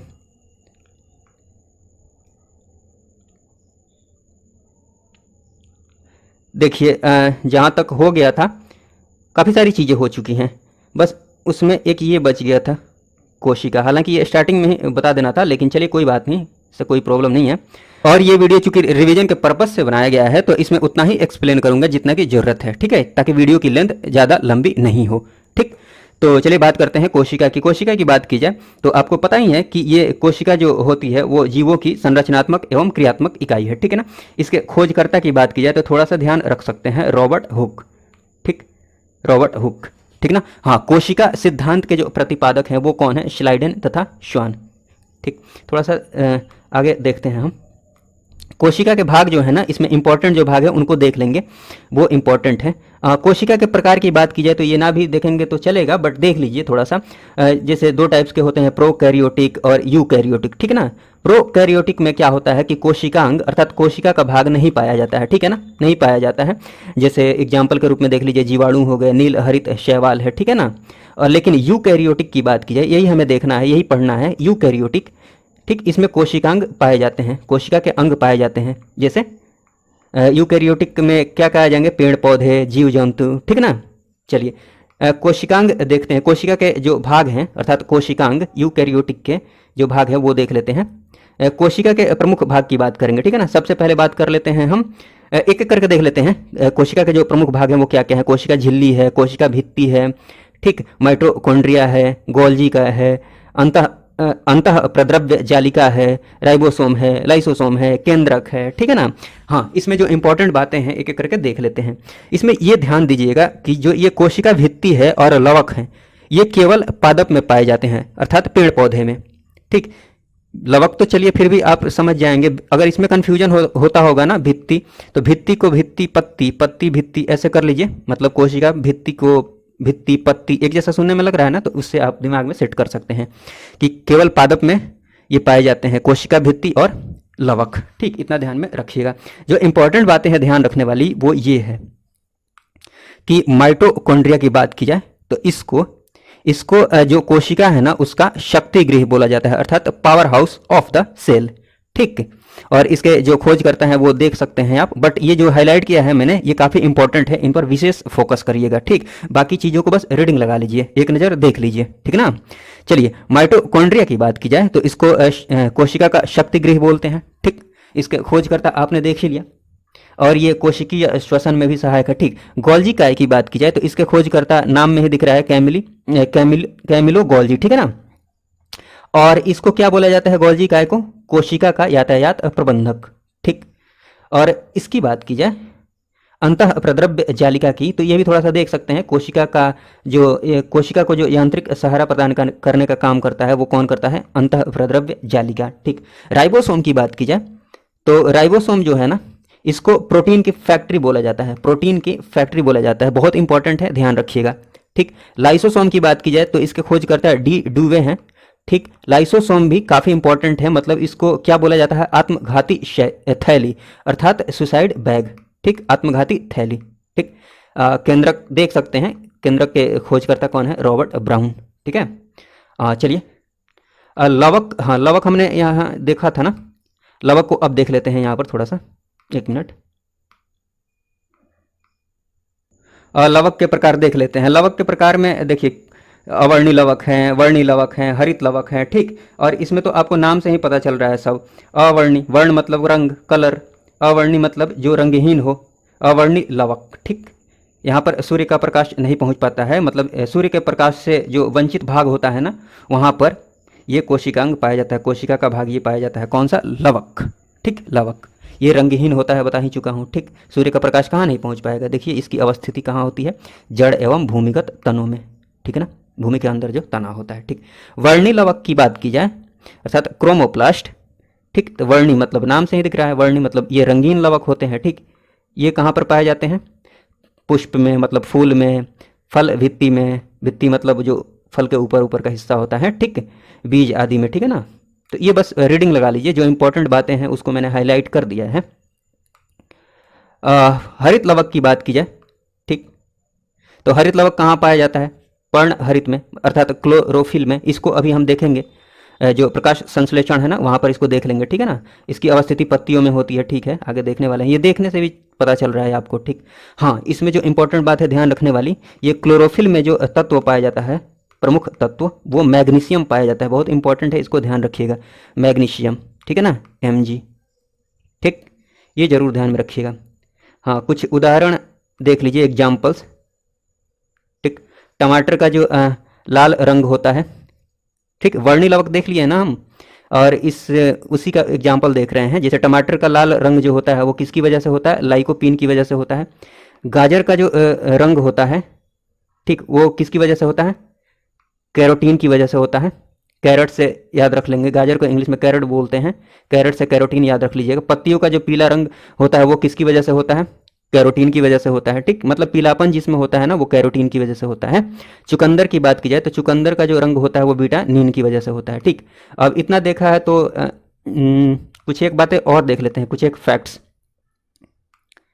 जैसे प्याज का लाल रंग होता है एंथोसाइनिन की वजह से, हल्दी का पीला रंग कुरकुमीन की वजह से, मिर्च का लाल रंग कैप्सेथीन की वजह से, और मिर्च में जो तीखापन होता है ना वो होता है कैप्सेसिन की वजह से, ठीक। तो मिर्च तो कैप्सिकम से याद रख ही सकते हैं। और बात की जाए खीरा में कड़वाहट की, तो वो किसकी वजह से होता है? कुकर बीटासीन की वजह से, कुकर बीटासीन की वजह से। देखिए, सेब का जो लाल रंग होता है और गाजर का लाल रंग होता है, मतलब गाजर भी तो आते हैं ना लाल वाले, और ऊपर जो हमने देखा है वो पीला वाला गाजर है। तो गाजर का जो लाल रंग है और सेब का लाल रंग, ये किसकी वजह से होता है? एंथोसाइनिन की वजह से, ठीक। और दूध में जो सफ़ेद रंग होता है वो कैसीन की वजह से होता है, ठीक। और दूध में जो पीलापन होता है, देखिए जहाँ पर थोड़ा सा पीलापन आया, कैरोटीन की वजह से होता है, ठीक। ये मैंने पिछले वीडियो में बताया है, कैसीन, ठीक। इसको बताइए कौन सा एंजाइम है कैसीन को पचाता है? मैंने पिछले वीडियो में बताया है, कमेंट बॉक्स में जरूर बताइएगा कैसीन को कौन एंजाइम पचाता है, उस एंजाइम का नाम जरूर बताइएगा कमेंट बॉक्स में, ठीक है। चलिए अब थोड़ा सा इसको भी देख लेते हैं, पादप उत्तक को और पादप हार्मोन्स को। इसके बाद प्रकाश संश्लेषण देखेंगे, ठीक है। पादप उत्तक में थोड़ा थोड़ा देख लेते हैं जो इंपॉर्टेंट उत्तक हैं। देखिए, सारे टाइप्स नहीं देखेंगे, जो इंपॉर्टेंट है उनको देख लेते हैं। पहले तो ये देख लीजिए, सरल उत्तक। सरल उत्तक वो होते हैं, सिंपल टिश्यू, जो भोजन का निर्माण करते हैं और यांत्रिक सहायता प्रदान करते हैं, ठीक है ना, पेड़ पौधों को, ठीक। चलिए, ये तो खाली रीडिंग लगा लीजिए, जो इंपॉर्टेंट है वो मैं बता रहा हूँ, उसको हाईलाइट कर ही दिया है। जटिल उत्तक की बात की जाए ना, कॉम्प्लेक्स टिश्यू में, तो इसका काम क्या होता है? जल एवं भोजन को अलग अलग अंगों तक पहुंचाना, ठीक है। भोजन निर्माण तो सरल उत्तक ने कर दिया, ठीक। सरल उत्तक ने क्या कर दिया? भोजन का निर्माण कर दिया। और जटिल उत्तक का जो काम है वो क्या है? भोजन को अलग अलग पेड़ पौधे के, मतलब पादपों के अंगों में पहुंचाना, अलग अलग अंगों तक पहुंचाना, ठीक है। हाँ, तो जल और भोजन को पहुंचाया कैसे जाता है? देखिए, जटिल उत्तक के ही ये टाइप्स हैं, जाइलम उत्तक और फ्लोएम उत्तक, ठीक है ना। तो जाइलम की बात करते हैं, तो जाइलम का काम क्या है? जाइलम का काम है, देखिए जाइलम में ये ज और ल को पकड़ लीजिए, जाइलम, ई हटाकर जल, ठीक। तो जाइलम का काम है जल तथा खनिज लवण को पादप के अंगों तक पहुंचाना, सभी अंगों तक पहुंचाना, ठीक है ना। और फ्लोएम का काम है बाकी जो बच गया भोजन अर्थात पोषक पदार्थ जो भी हैं उसको पादप के अलग अलग अंगों तक पहुंचाने का काम कौन करता है? फ्लोएम करता है। और जाइलम जल तथा खनिज लवण को पहुंचाता है, ठीक है ना। इस बात को भी ध्यान में रख लीजिएगा कि पौधों की जो आयु का पता लगाया जाता है वो जाइलम उत्तक के वार्षिक वलय को गिनकर, एनुअल रिंग्स को गिनकर पता लगाया जाता है, ठीक है ना। हाँ, पादप हार्मोन्स में खाली नाम ध्यान में रख लीजिए, जैसे कि ऑक्सीन, जिब्रेलिन, ठीक, साइटोकाइनिन, क्योंकि ये क्वेश्चंस पूछ लिए जाते हैं कि निम्न में से कौन सा पादप हार्मोन नहीं है, चाहे पादप हार्मोन है, ठीक, ठीक ना। तो इसलिए आप ध्यान में रखिएगा इन बातों को, ऑक्सीन, जिब्रेलिन, साइटोकाइनिन। हाँ, ये वृद्धि वर्धक हार्मोन्स है, वृद्धि रोधक, मतलब वृद्धि को रोकने का काम करते हैं, वो कौन सा है? एब्सिसिक अम्ल, एथिलीन, ठीक है ना। चलिए आगे बात की जाए फोटोसिंथेसिस की, तो ये वाली पिक मैंने जीएस दृष्टि की जो घटना चक्र वाली बुक है ना उससे मैंने ये पिक ली है टाइम बचाने के लिए, ठीक है ना, टाइम की कमी है इस वजह से, ठीक। तो देखिए, फोटोसिंथेसिस की बात की जाए तो पौधों द्वारा सूर्य के प्रकाश की ऊर्जा कार्बन डाइऑक्साइड तथा जल के प्रयोग से कार्बोहाइड्रेट्स एवं ऑक्सीजन का उत्पादन किया जाता है, ठीक ना। मैं आपको एक बात समझा देता हूँ, ठीक। जो पत्तियों में क्लोरोफिल होता है, ठीक, एक मिनट, पत्तियों में क्लोरोफिल होता है, ठीक, वो सन लाइट को एब्जॉर्ब करता है, ठीक, अवशोषित करता है। तो उसमें ध्यान रखिएगा सबसे ज़्यादा जो अवशोषित करता है वो किस रंग को अवशोषित करता है? लाल रंग को। इंपॉर्टेंट बात है इसलिए ध्यान रखिएगा, ठीक है ना, लाल रंग को, उसके बाद नीला को, उसके बाद बैंगनी को, इधर बैंगनी लिखा हुआ है, ठीक। तो ये इंपॉर्टेंट बात है, इसको ध्यान रखिएगा, ठीक ना। तो आप समझ ही गए होंगे कि पौधों द्वारा सूर्य के प्रकाश, क्लोरोफिल, कार्बन डाइऑक्साइड तथा जल के प्रयोग से कार्बोहाइड्रेट्स एवं ऑक्सीजन का उत्पादन होता है। मतलब पत्तियों में, पेड़ पौधों के पत्तियों में क्लोरोफिल पाया जाता है, ठीक ना, उसकी उपस्थिति में और प्रकाश की उपस्थिति में कार्बन डाइऑक्साइड और वाटर, वाटर कहाँ से? भूमिगत जल जो है, ये वाटर देख रहे हैं ना, ये मैंने दिखा दिया है यहाँ पर, जल, वाटर, ठीक, ये दोनों रिएक्ट करके प्रकाश और क्लोरोफिल की उपस्थिति में क्या बना लेते हैं? भोजन बना लेते हैं। भोजन कौन सा? कार्बोहाइड्रेट, ठीक, ग्लूकोज कार्बोहाइड्रेट का रूप ही है, ठीक। और ये वाटर हो गया, और ये जो ऑक्सीजन निकल रहा है ना, ये ऑक्सीजन यहाँ से उत्पादित हो रहा है, ये जरूर ध्यान में रखिएगा। यहाँ पर मैं जो बताने जा रहा हूँ वो काफ़ी इंपॉर्टेंट है, ठीक। ऑक्सीजन जो निकलता है वो बाई प्रोडक्ट के रूप में निकलता है, ठीक। असली प्रोडक्ट तो ये सब है, लेकिन बाई प्रोडक्ट के रूप में निकलता है। ऑक्सीजन जो निकलता है वो बाई प्रोडक्ट अर्थात उप उत्पाद के रूप में निकलता है, ठीक।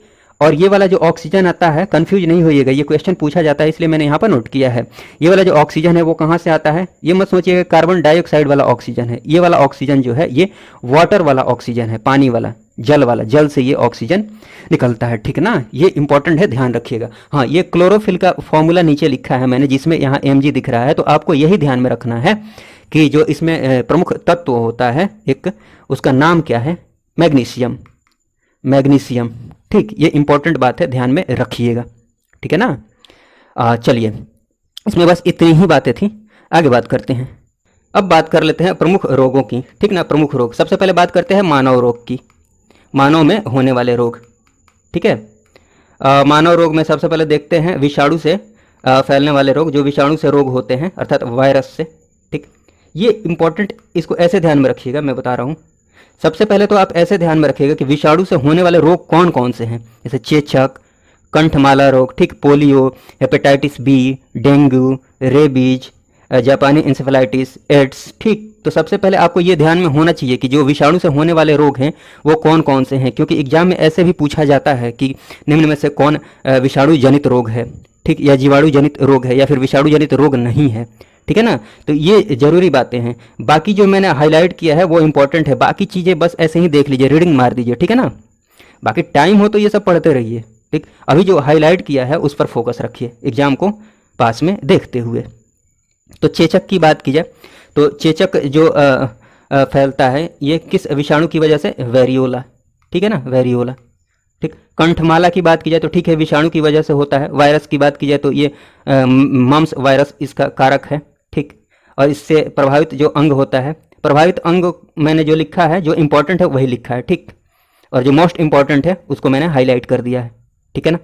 हाँ, तो कंठमाला रोग की बात की जाए तो इससे जो प्रभावित अंग है वो क्या है? पैरोटिड ग्रंथि, ठीक। पोलियो की बात की जाए तो बस इतना ध्यान रखिए कि पोलियो जो होता है ना वो वायरस की वजह से होता है, ठीक। हेपेटाइटिस बी की बात की जाए तो इसमें जो प्रभावित अंग है ना वो जरूर ध्यान में रखिएगा, लीवर इससे प्रभावित होता है, लीवर, ठीक। और वायरस तो पढ़ लीजिए आप, हेपा डीएनए वायरस परिवार, ठीक है ना। ये ध्यान में रखिएगा, हेपेटाइटिस बी, लीवर। डेंगू की बात की जाए तो इसी को क्या बोलते हैं? हड्डी तोड़ ज्वर, हड्डी तोड़ ज्वर, ठीक है ना, ठीक है। वायरस तो क्या याद रखेंगे, नाम में ही दिख रहा है। इसमें जो इंपॉर्टेंट बात है वो ये है कि इसके जो वाहक हैं, मतलब इस रोग को फैलाते कौन है, तो वो हैं एडिज इजिप्टी मच्छर। ये नाम जरूर याद रखिएगा, एडिज इजिप्टी मच्छर, ठीक है। रेबीज की बात की जाए तो रेबीज का अन्य नाम क्या है? हाइड्रोफोबिया, अर्थात पानी से डरना, पानी को देखकर डरना, ठीक है ना। तो इसमें यही इंपॉर्टेंट है कि ये ध्यान में रखिए कि रेबीज का अन्य नाम हाइड्रोफोबिया है, और रेबीज का जो कारक है, रेबीज बीमारी का जो कारक है वो है विषाणु अर्थात वायरस, ठीक है। जापानी इंसेफेलाइटिस की बात की जाए, ठीक, तो इसके जो रोग वाहक हैं, विषाणु इंपॉर्टेंट नहीं था इसलिए मैंने लिखा नहीं है। इसके जो रोग वाहक है, जो रोग को फैलाते हैं, वो कौन सा मच्छर है? क्यूलेक्स मच्छर, ठीक है ना, क्यूलेक्स मच्छर, ठीक। हाँ, इससे जो प्रभावित अंग है वो कौन सा अंग है? मस्तिष्क, दिमाग, ठीक है ना। चलिए आगे बात करें। एड्स की बात की जाए तो यह भी विषाणु से होता है, वायरस से, ठीक। नाम है HIV विषाणु, विषाणु का नाम सॉरी वायरस का नाम, हाँ वही विषाणु का नाम क्या है HIV। ठीक, इससे शरीर की प्रतिरक्षा प्रणाली प्रभावित होती है, ठीक ना। और इसकी बात की जाए तो इसमें जो इम्पोर्टेंट बातें हैं वही कि ये वायरस से होता है और एड्स का जो टेस्ट होता है उसका नाम क्या है, एलिसा टेस्ट। ठीक, तो ये ऐसे ध्यान में जरूर रखिएगा कि विषाणु जनित रोग ये हैं। अब बाकी जिनको हाईलाइट किया है कि इसके लिए जो इसके जो कारक हैं वो वेरिएला वायरस है, हेपेटाइटिस बी के प्रभावित अंग लीवर है, हेपेटाइटिस बी से प्रभावित अंग लीवर होता है, ठीक है ना। डेंगू का जो वाहक है एडिज इजिप्टी मच्छर है। ठीक, जो हाईलाइट किया उस पर फोकस कीजिएगा, लेकिन ये जरूर ध्यान में रखिएगा ये पूरा कि विषाणु जनित रोग हैं ये सारे। ठीक है, आप समझ गए होंगे मेरे कहने का मतलब। अब आते हैं जीवाणु जनित पर। जीवाणुओं की बात की जाए तो सबसे पहले रोग देख लीजिए। जीवाणु जनित रोग कौन कौन से हैं? 6 रोग हैं, मतलब टीबी है, प्लेग है, भोजन विषाक्तता है, हैजा है, डिप्थीरिया है, ठीक, काली खांसी है जिसको कुकुर खांसी भी बोलते हैं, निमोनिया है, टाइफाइड है, टिटनस है। ठीक है, देखिए एक एक करके देख लेते हैं जो इंपॉर्टेंट बातें हैं। जैसे क्षय रोग की बात की जाए तो इसके जो कारक हैं, मतलब जीवाणु की बात की जाए तो वो है माइकोबैक्टीरियम, ठीक है ना, ट्यूबरक्लोसिस। तो ये तो बस पढ़ लीजिए। इससे जो प्रभावित अंग है क्षय रोग से वो कौन सा अंग है? फेफड़ा। ये इंपॉर्टेंट है, ध्यान रखिएगा। टीबी से प्रभावित अंग कौन सा होता है? फेफड़ा, ठीक है ना। प्लेग की बात की जाए तो इसमें बस ये ध्यान में रखिएगा, इसका जो वाहक है ना, जैसे कैसे इसमें वाहक है एडिज इजिप्टी मच्छर डेंगू में, ठीक है, जैसे यहाँ पर है जापानी इंसेफेलाइटिस में क्यूलेक्स मच्छर, वैसे ही यहाँ पर वाहक है पिस्सू, ठीक है ना। वायरस सॉरी जीवाणु ना भी ध्यान में रखेंगे तो चलेगा, बस रीडिंग लगा लीजिए। प्लेग का हो गया ये, ठीक है ना। इससे जो प्रभावित अंग है वो है फेफड़ा एवं लसिका ग्रंथि, थोड़ा सा ध्यान दे सकते हैं। हाँ, भोजन विषाक्तता की बात की जाए अर्थात फूड पॉइजनिंग की, ठीक, तो इसका कारक कौन सा है? जीवाणु है साल्मोनेला वैसिली, ठीक है, ध्यान रख सकते हैं। हैजा की बात की जाए तो इससे जो प्रभावित अंग है वो कौन सा है? आंत। आंत प्रभावित होता है हैजा से, ठीक है ना, ये सब ध्यान रखिएगा। और डिप्थीरिया की बात की जाए, इसका अन्य नाम है गला घोंटू रोग, ठीक है ना। डिप्थीरिया की बात की जाए तो इससे जो प्रभावित होती है, प्रभावित अंग जो है वो है श्वास नली, ठीक है ना, श्वास की नली, ठीक, ये सब पढ़ लीजिएगा। आगे बात की जाए बायोलॉजी का जो PDF है उसका पासवर्ड पिछला वाला 1010 था, इसका है 2020 2020, ठीक है ना, 2020। चलिए आगे बात करते हैं काली खांसी की। काली खांसी की बात की जाए तो इसी को कुकुर खांसी बोलते हैं, ठीक, जीवाणु पढ़ सकते हैं ये, ठीक, हेमोफिलिस परट्यूसिस, ठीक ना। आगे बात की जाए निमोनिया की। निमोनिया से जो प्रभावित अंग है वो इंपॉर्टेंट है, वो ध्यान रखिएगा, फेफड़ा, ठीक है, ठीक है ना। आगे बात की जाए ये पढ़ लीजिएगा, निमोनिया है ना, हाँ, ये पढ़ लीजिएगा स्ट्रेप्टोकोकस न्यूमोनी। और जो इम्पॉर्टेंट है उस पर फोकस करते रहिए। टाइफाइड की बात की जाए तो इसका अन्य नाम है आंत्र ज्वर। इससे नाम से ही पता चल जा रहा है इससे प्रभावित अंग कौन सा हो सकता है? आंत्र ज्वर है, मतलब आंत प्रभावित होता है, ठीक है ना, प्रभावित अंग आंत होता है, ठीक। और इसके जो कारक हैं वो हैं साल्मोनेला टाइफी, तो ये नाम में ही दिख रहा है, वैसे ही याद रह जाएगा ये, ठीक है ना। टेटनस की बात की जाए तो इसी का अन्य नाम है धनुष टंकार या लॉक जॉ, ठीक। इससे जो प्रभावित अंग है वो याद रखिएगा, ये मैंने हाईलाइट नहीं किया है, तंत्रिका तंत्र, ठीक है ना। और ये जो जीवाणु है क्लोस्ट्रीडियम टिटेनी, तो आप टिटेनस को बस अन्य नाम याद रखिएगा, धनुष टंकार, लॉक जॉ, ठीक, प्रभावित अंग तंत्रिका तंत्र, ठीक है ना। हाँ, कुष्ठ रोग जो है वो भी जीवाणु जनित रोग ही है। तो इसमें जो देखिए हाईलाइट किया है वो ध्यान रखिएगा, लेकिन ये जरूर ध्यान में रखिएगा, ये सब रीडिंग लगा लीजिएगा, ठीक। ये विषाणु जनित है, ये जीवाणु जनित है, ठीक है ना। हाँ, जिसको हाईलाइट किया है उस पर मेन फोकस रखिएगा, बाकी रीडिंग मार दीजिएगा।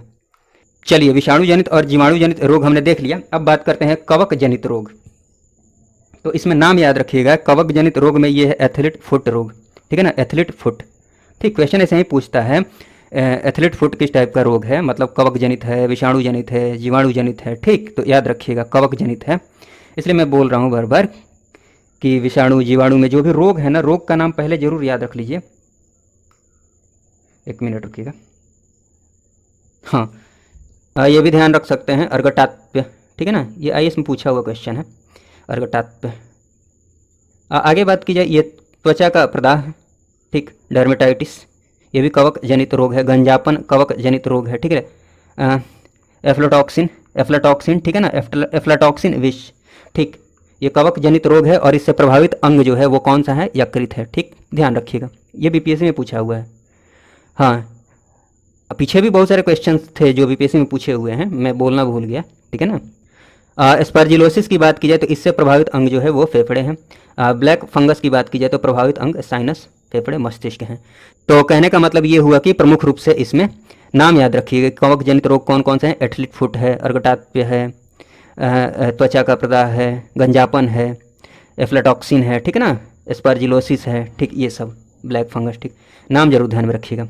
अन्य रोग की बात कर ली जाए, अन्य रोग मतलब जीवाणु, विषाणु, कवक के अलावा जो रोग हैं, जैसे प्रोटोजोआ हो गया, प्रोटोजोआ जनित रोग कौन कौन से हैं जो बात करें तो वो है कालाजार है, ठीक, इसके रोगवाहक कौन से हैं? रोगवाहक बालू मक्खी, ठीक, बालू मक्खी। प्रभावित अंग कौन सा है? त्वचा व संपूर्ण शरीर, ठीक है ना। नाम ध्यान रखिएगा, कालाजार प्रोटोजोआ की वजह से, मतलब प्रोटोजोआ जनित रोग है। निद्रा रोग की बात की जाए तो ये भी प्रोटोजोआ जनित रोग है, लेकिन इसमें जो इंपॉर्टेंट बात ध्यान रखने वाली है वो ये है कि रोगवाहक क्या है इसके? रोगवाहक सीसी मक्खी, ये ध्यान में रखिएगा। हाँ, ये प्रोटोजोआ का नाम भी ध्यान में रख सकते हैं, ट्रिपैनोसोमा, ठीक है ना, ट्रिपैनोसोमा, ठीक। मलेरिया की बात की जाए तो ये भी प्रोटोजोआ जनित रोग है, इससे प्रभावित अंग जो होता है वो प्लीहा है, स्प्लीन है, ठीक। बताइएगा कि प्लीहा को किसका कब्रिस्तान बोला जाता है? ठीक, इससे प्रभावित अंग कौन सा है? आरबीसी तथा प्लीहा। तो प्लीहा को किसका कब्रिस्तान बोला जाता है? देखिए मैं ये पढ़ रहा हूँ ना, इसी में आंसर छुपा हुआ है, ठीक, तो कमेंट बॉक्स में जरूर बताइएगा। मलेरिया के लिए प्रोटोजोआ का नाम भी ध्यान रख सकते हैं, प्लाज्मोडियम, ठीक। मलेरिया प्रोटोजोआ जनित रोग है, ठीक, उसका नाम क्या है? प्रोटोजोआ का प्लाज्मोडियम, ठीक है ना। रोगवाहक की बात की जाए तो रोगवाहक कौन सा है? मादा एनाफिलीज मच्छर, ठीक है ना। मलेरिया के लिए इंपॉर्टेंट है, ध्यान रखिएगा, मादा एनाफिलीज मच्छर, ठीक है ना। फाइलेरिया की बात की जाए तो इसी को जो बोलते हैं हाथी पाँव बोलते हैं, ठीक, इसका अन्य नाम है हाथी पाँव। इससे प्रभावित जो अंग होता है लिम्फ ग्रंथियां, और रोगवाहक जो होते हैं वो कौन से होते हैं? मादा क्यूलेक्स मच्छर, ठीक है ना। कुछ प्रमुख हीनताजन्य रोग देख लेते हैं। हीनताजन्य मतलब कमी की वजह से, हीनता मतलब कमी, जैसे खनिज, विटामिन तथा आवश्यक पोषक पदार्थों की कमी हो जाती है, उससे उत्पन्न रोग जो है, ठीक, उसको हीनताजन्य रोग बोलते हैं। जैसे इटाई की बात की जाए, ठीक, इसमें क्या होता है? कैडमियम की मात्रा बढ़ जाती है, ठीक है ना, कैडमियम की मात्रा बढ़ जाने से इटाई रोग होता है, ठीक। ब्लू बेबी सिंड्रोम की बात की जाए तो पेयजल में नाइट्रेट की मात्रा बढ़ जाती है, ठीक है ना, अधिकता से, नाइट्रेट की अधिकता से क्या होता है? ब्लू बेबी सिंड्रोम, ठीक। एनीमिया की बात की जाए, एनीमिया, ठीक, रक्त क्षीणता, तो लोहे की कमी की वजह से, ठीक है ना, आयरन की कमी की वजह से। मधुमेह की बात की जाए तो इंसुलिन की कमी की वजह से, इंपॉर्टेंट है, इंसुलिन की कमी की वजह से मधुमेह रोग अर्थात डायबिटीज अर्थात शुगर का रोग होता है, ठीक है ना। मीना माटा रोग की बात की जाए तो ये पारा से उत्पन्न विषाक्तता की वजह से, ये भी इंपॉर्टेंट है, मीना माटा पारा, ध्यान रखिएगा, मीना माटा की बात जब आएगी ना, पारा ध्यान में रखिएगा, ठीक है। ये भी देख लीजिए, मायोपिया, हाइपरमेट्रोपिया, हालांकि ये फिजिक्स में मिलेगा। मायोपिया की बात की जाए तो इसको निकट दृष्टि दोष बोलते हैं, अर्थात इसमें दूर की चीज़ें स्पष्ट नहीं दिखाई देती हैं, ठीक है ना, दूर की चीज़ें नहीं दिखती हैं, ठीक, मायोपिया, ठीक। इसके उपचार के लिए कौन सा लेंस यूज किया जाता है? अवतल लेंस। और हाइपरमेट्रोपिया की बात की जाए तो इसका अन्य नाम क्या है? दूर दृष्टि, ठीक, इसमें नज़दीक की चीज़ें नहीं दिखती हैं, और इसके उपचार के लिए कौन सा लेंस यूज किया जाता है? उत्तल लेंस, ठीक। हाँ, ये इस साइड में लिखा है, इसको देख सकते हैं, पीलिया को पांडु रोग बोलते हैं, ठीक है ना, इससे प्रभावित अंग जो है वो लीवर है, ठीक। अब फसल वाले रोग को देख लेते हैं, फसल रोग को। उसके पहले एक बात बता दूं, ये बायोलॉजी का जो नोट्स है ना, ये वैसे 6-7 पेज में ही कंप्लीट हो गया है, लेकिन बीच बीच में 1-2 पेजेज लगा दिए हैं बुक के समझाने के लिए, फ़ोटो की वजह से। तो जैसे मान लीजिए एक पेज है, उसमें छोटी सी फ़ोटो है, ठीक, तो छोटी सी फ़ोटो की वजह से वो पेज लगाया है, तो उस वजह से क्या हुआ है कि वो एक पेज काउंट हो गया है। तो आप ये नहीं समझिएगा कि पेजेज ज़्यादा हो गए हैं, ठीक ना, देखा जाए तो 7-8 पेजेज ही हैं मुश्किल से, ठीक। तो चलिए आगे बात कर लेते हैं। आगे बात करें फसल रोग की,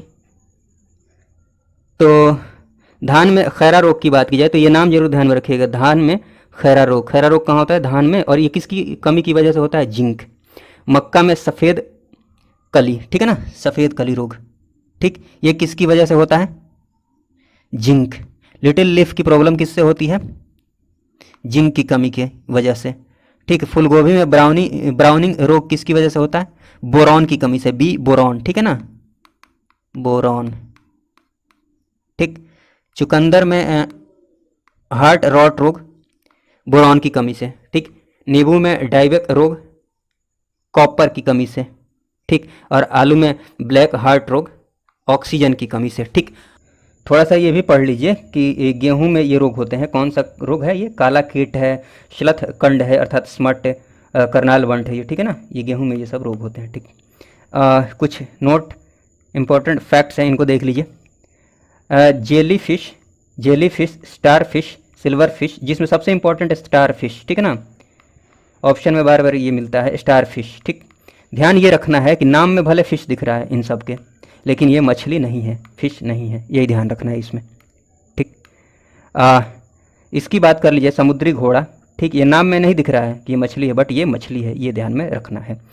ब्लू व्हेल की बात की जाए, ब्लू व्हेल की बात की जाए तो ये पृथ्वी का विशालतम स्तनपायी है, और स्पर्म व्हेल की बात की जाए तो ये विशालतम दांत वाली व्हेल है। ठीक, बस कुछ इंपॉर्टेंट फैक्ट्स है, बस एक रीडिंग मार लीजिए। जैसे घोंसला बनाने वाला सांप कौन सा है? किंग कोबरा है। विश्व की एकमात्र छिपकली जो जहरीली होती है, गीला मॉन्स्टर, ठीक है, और बाकी ये सब नाम पढ़ सकते हैं। ठीक, संसार का सबसे जहरीला सांप होता है हाइड्रोफिस नामक समुद्री सांप। ज़मीन पर रहने वाला सबसे जहरीला सांप इनलैंड ताइपन। बिल बनाने वाली छिपकली मेबुया या स्किंक। सरीसृपों का युग कहलाता है, क्या कहलाता है? मिसोजोइक युग, ठीक है ना, बस पढ़ लीजिए। सबसे जीवित जो पक्षी, सबसे बड़ा जीवित पक्षी है वो कौन सा है? शुतुरमुर्ग है। सबसे छोटा पक्षी कौन सा है? हमिंग बर्ड है। ठीक, उड़ न सकने वाला पक्षी कौन सा है? कीवी और एमू है। सबसे तेज उड़ने वाला पक्षी कौन सा है? पेरेग्रीन फाल्कन है। पक्षियों का या वाक्य यंत्र क्या होता है? शिरिंग्स अर्थात शाब्दिनी। और सबसे प्राचीन पक्षी कौन सा है? आर्कियोप्टेरिक्स। किस युग से है? जुरासिक युग से, ठीक है ना, आर्कियोप्टेरिक्स। ठीक है, तो चलिए फ्रेंड्स, इस वीडियो में बस इतना ही। वीडियो देखने के लिए बहुत बहुत धन्यवाद। जय हिंद, जय भारत।